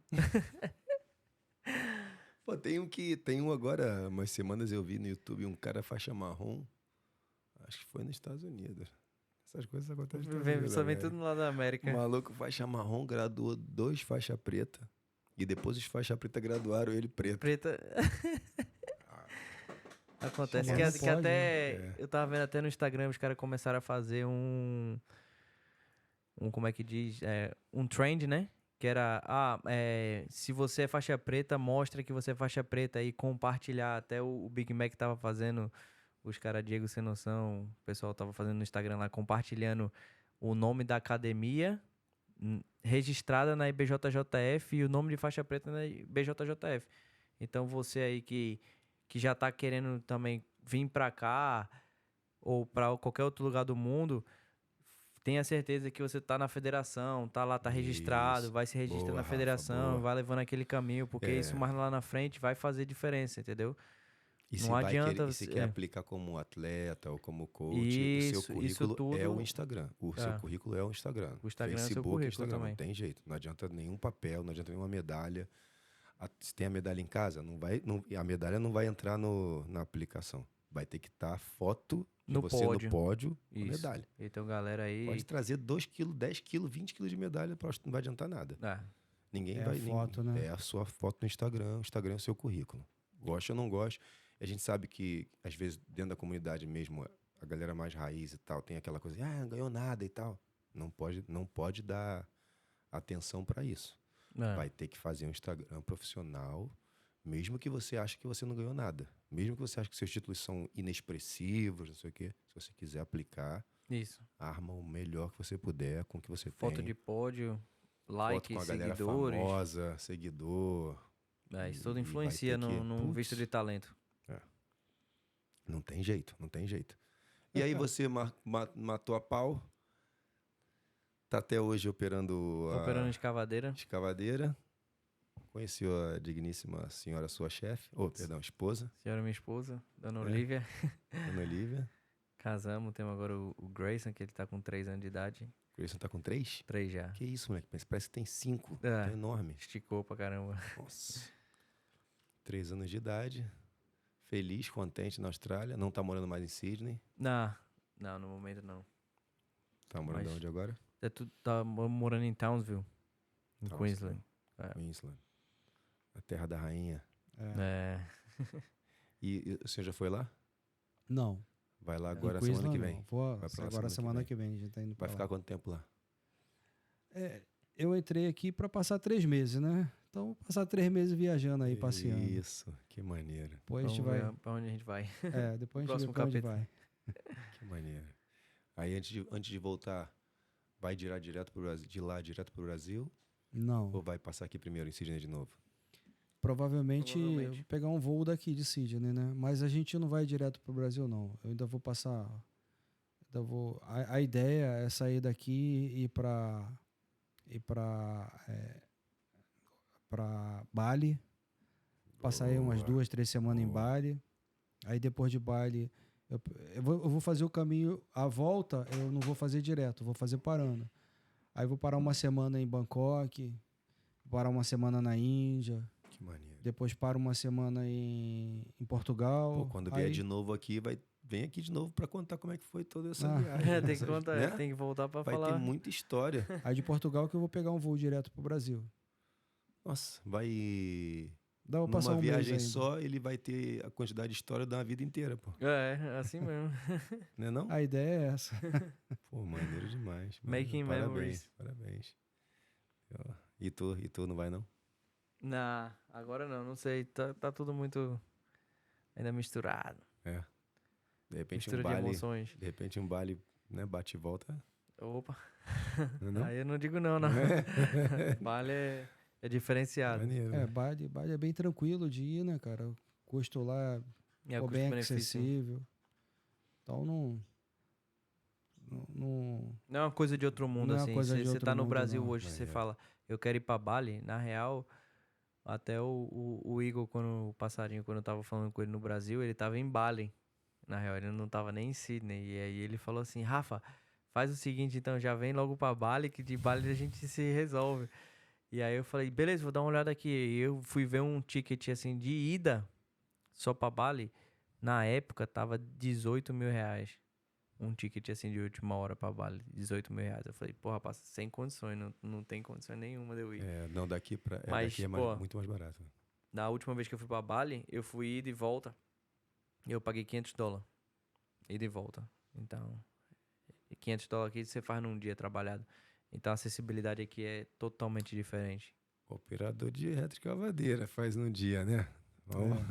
Não é qualquer um que faz um dia, não. Não é todo mundo que faz $500 no dia, não. Muito bom, muito bom. Não, mas é para mostrar também, né? Que a parada que não é a única maneira, né? Você não precisa dar aula de jiu-jitsu, ser dono de academia ou ser competidor. Isso. Para você viver o lifestyle de jiu-jitsu e ter e usufruir dos benefícios que o jiu-jitsu proporciona, né, cara? Tu quer ver uma coisa engraçada? Amarradão, o moleque tá felizão, bem sucedido pra caramba, saudável, filho saudável, família Graças a Deus. Pô, viajando, acabou de voltar do Brasil, né? Ano passado. Pô, tá. Cara, eu tenho mais orgulho de ser faixa preta de jiu-jitsu do que de ser piloto de helicóptero. Engraçado, nos Estados Unidos, quando eu falava para um americano que eu acabava de conhecer, né? Não só nos Estados Unidos, mas aqui na Austrália também.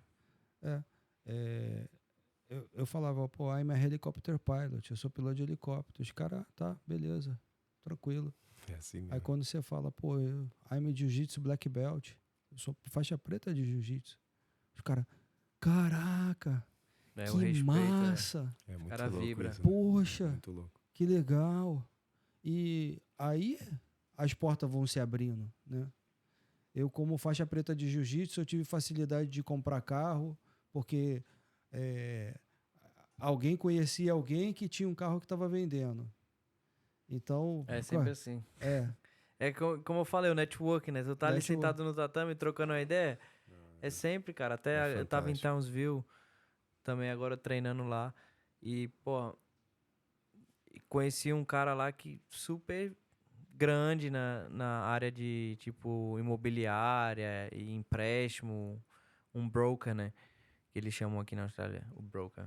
E aí, pô, conheci várias pessoas, conheci doutores. Você conhece todo mundo, né, entendeu? Então, e os caras estão esperando muito do faixa preta. Por isso que você consegue comprar o carro tranquilamente. Porque a faixa preta engloba na cabeça, no imaginário de quem está de fora, um cara de honra, Com certeza, respeito, com certeza. verdadeiro, honesto, que não vai te enrolar, que não vai dar volta, que o sim, sim não é não. Pô, cara, é a responsabilidade também que o cara tem que levar. Isso aí pra galera que não tá é, aí. não é o campeonato, não é a medalha, não é o Não título. é porque você foi campeão mundial ou não, entendeu? O seu caráter. Claro, o cara vacilar, ele vai ser muito mais cobrado, porque todo mundo tá em volta dele esperando que ele seja um modelo. Um exemplo. Isso. Um né? exemplo. Então vocês aí, faixa preta, valorizam o seu caráter, né? Porra. Que, pô, vocês são respeitados e tem que as ser... portas vão se abrir. As E portas aí, vão se se o abrir. cara cagar na parada, ele tá ferrando a comunidade Isso, dos com certeza. faixa preta. É verdade. Porque tá acabando com o nome que a parada tá feita. Tá feita para abrir portas. Com certeza. Já tá aí. É o que o senhor falou. Fala que é faixa preta e os caras... Que massa. O cara te apresenta para outro falando assim, esse cara aqui pode matar você com as mãos. Não É. sei o que. Tu fala, que isso, gente? Pelo É amor mó de Deus. engraçado. Para com isso, hein? É a Tá primeira maluco? coisa que os caras falam. Vai aí, ó, cuidado, esse cara aí é faixa preta. E aí já vai apresentando pra todo mundo. Irmão, Já... Se tu me conhecesse, soubesse que eu sou pacífico Fica pra tranquilo. caramba, tá maluco? Pô, matar quem? E, então, existe toda uma parada em volta e é só não destruir. É só não destruir, manter ali o... E as portas vão se abrir. Tá tudo preparado. Com certeza. Que Não é não? o professor, ele não é só um professor, né? Ele é um mentor, ele é um psicólogo, ele é tudo ali no tatame. Muita gente não só vai pra treinar como, tipo assim...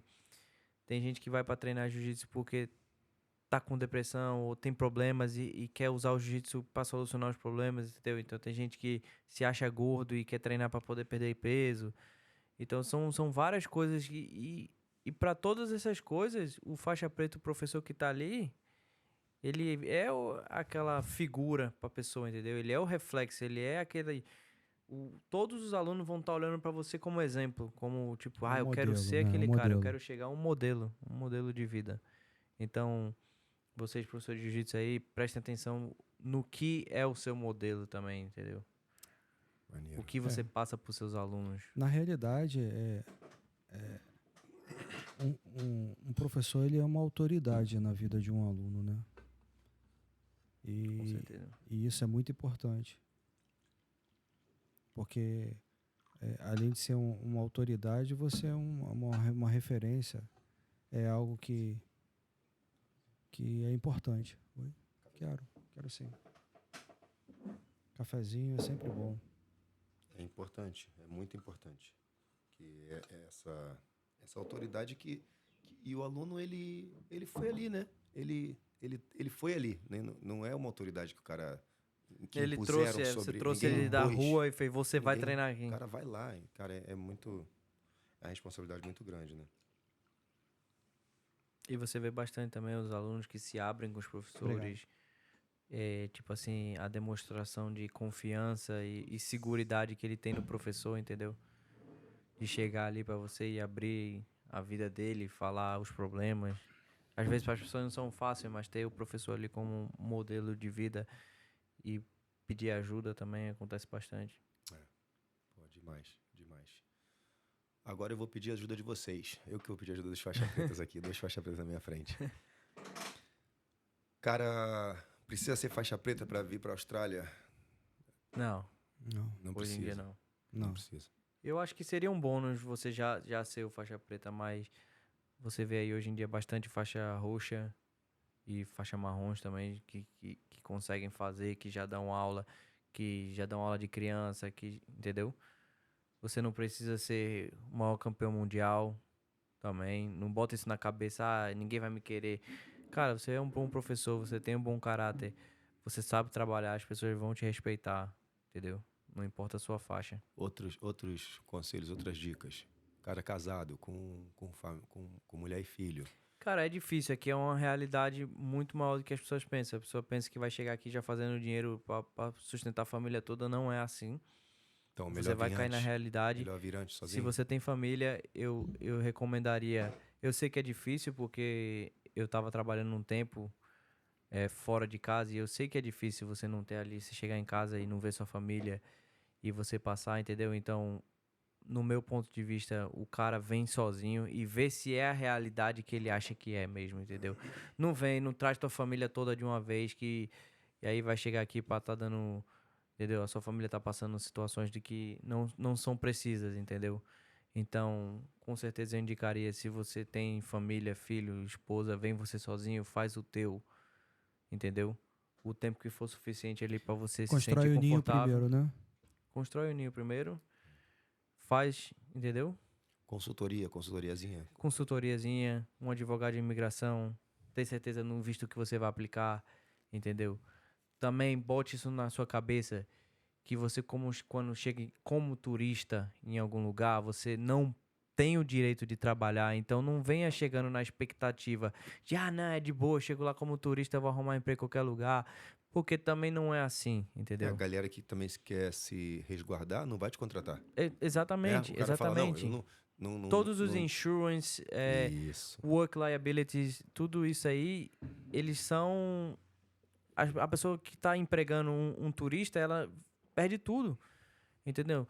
Então, não é o cara querendo ser um filho da puta contigo e falar, não vou te dar um emprego. O cara também tem que ter o dele. Imagina, o cara teve a vida dele todinha, construiu, criou a academia dele. Agora o cara perde tudo. Tu chega lá na tua academia, tu leva uma baiana, cai de pescoço e fica paraplégico no tatame, que Deus me livre e guarde, ninguém quer que isso aconteça, mas eu já vi acontecer. A gente teve até um aluno lá na ZR Team que isso aconteceu. O cara ficou paraplégico no tatame, entendeu?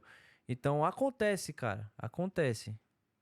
Vem aí acontecer alguma coisa dessa aí com uma pessoa e aí? O cara não tá coberto. O cara perdeu a vida dele, perdeu a academia, perdeu tudo, entendeu? Então, não é só isso, entendeu? Então, vamos procurar também...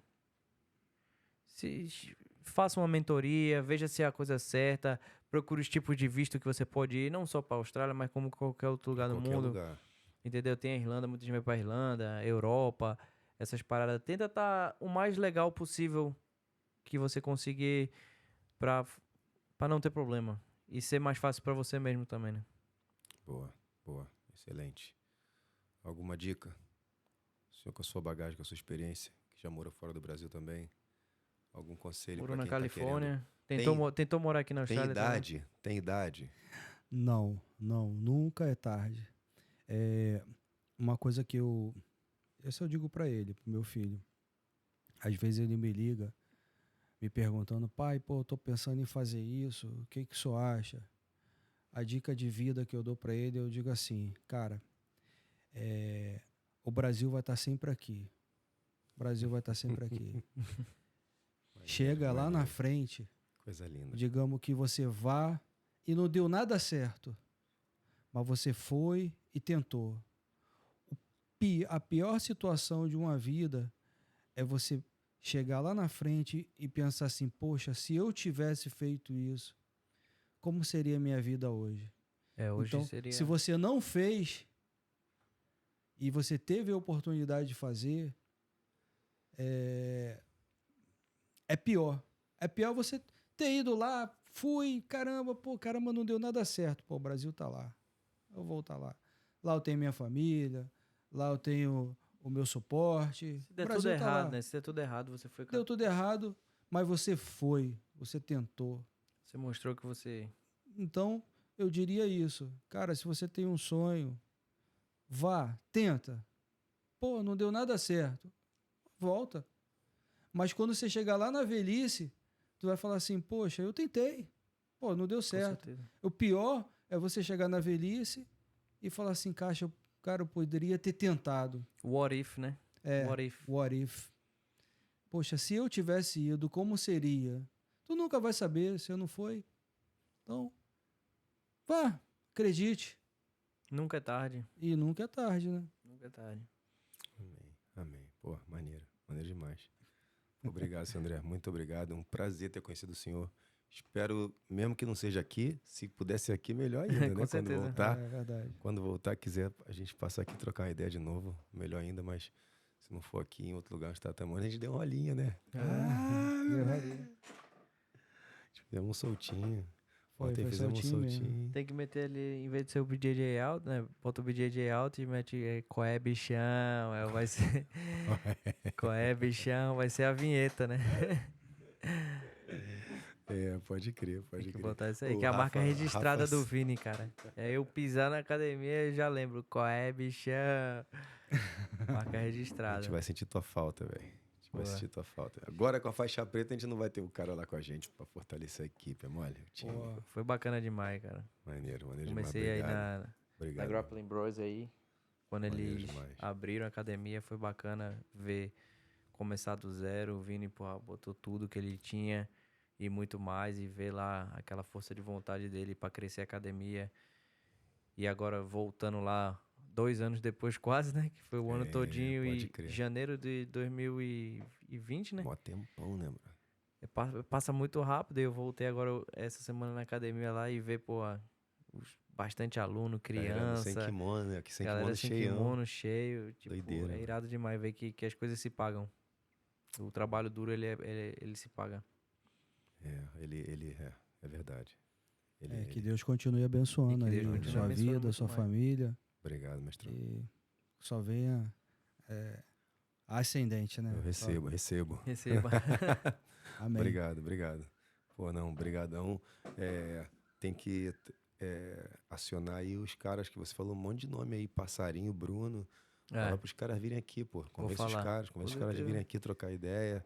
O Passarinho agora tá em Brisbane, mas o Bruninho tem uma história incrível também. Então, de vez em quando eles estão aqui, de vez em quando sempre passa por aqui, né? Então, não? O Bruninho tem uma história maneira. Então, o seu também. Quando tiver com ele, fala, Bruno? Vai lá no Vini e tal, pô. Dá uma moral lá pro cara. Tem o Xandinho também. Estamos aqui embrionário, engateando, começando, mas com a mesma força de vontade de quando a gente começou a academia. Pode deixar que eu vou desenrolar isso. Vamos falar com eles, vamos falar. Obrigado. Isso aí. Beijo pra esposa. Beijo pra minha esposa. Opa. Se ela ver isso aí. Provavelmente não vai ver. Tudo de bom pra vocês. Boa viagem pro senhor. Boa viagem de regresso pro seu novo lar. Sucesso. Valeu, Vini. Muita prosperidade, muita saúde e paz pra família. Show de bola. Deus continue te dando sabedoria pra criar tua família, direcionar teu filho. Amém. Tua esposa, vocês como família. E o jiu-jitsu é isso aí, ó. Nunca sai, tá sempre... Por mais que você esteja fora da parada, ele ainda tá a partezinha da amarelinha tá se tocando ali, ó. A ideia é que massa, é verdade. Continua permeando a tua vida. Que o jiu-jitsu também, que Deus te abençoe e que o jiu-jitsu também continue te abençoando, abrindo portas. E agora na faixa preta é só o começo, né? Que você vai lá, comece a ensinar para os outros. É o começo de tudo, né? Isso. Que você possa ter essa disposição, esse tempinho que sobrar para começar a dedicar mais horas a ensinar a galera lá. Na comunidade lá em Queensland. Show. Já é? Os. Galera, obrigado. Deus abençoe. Fala aí a tua rede social, se a galera quiser saber de alguma coisa do... E aí, tomei uma multa, hein? Acabou de me multar. Acabou de me multar o celular do mestrão, mano. Minha mulher mandou mensagem aqui pra mim agora. Que isso, toma.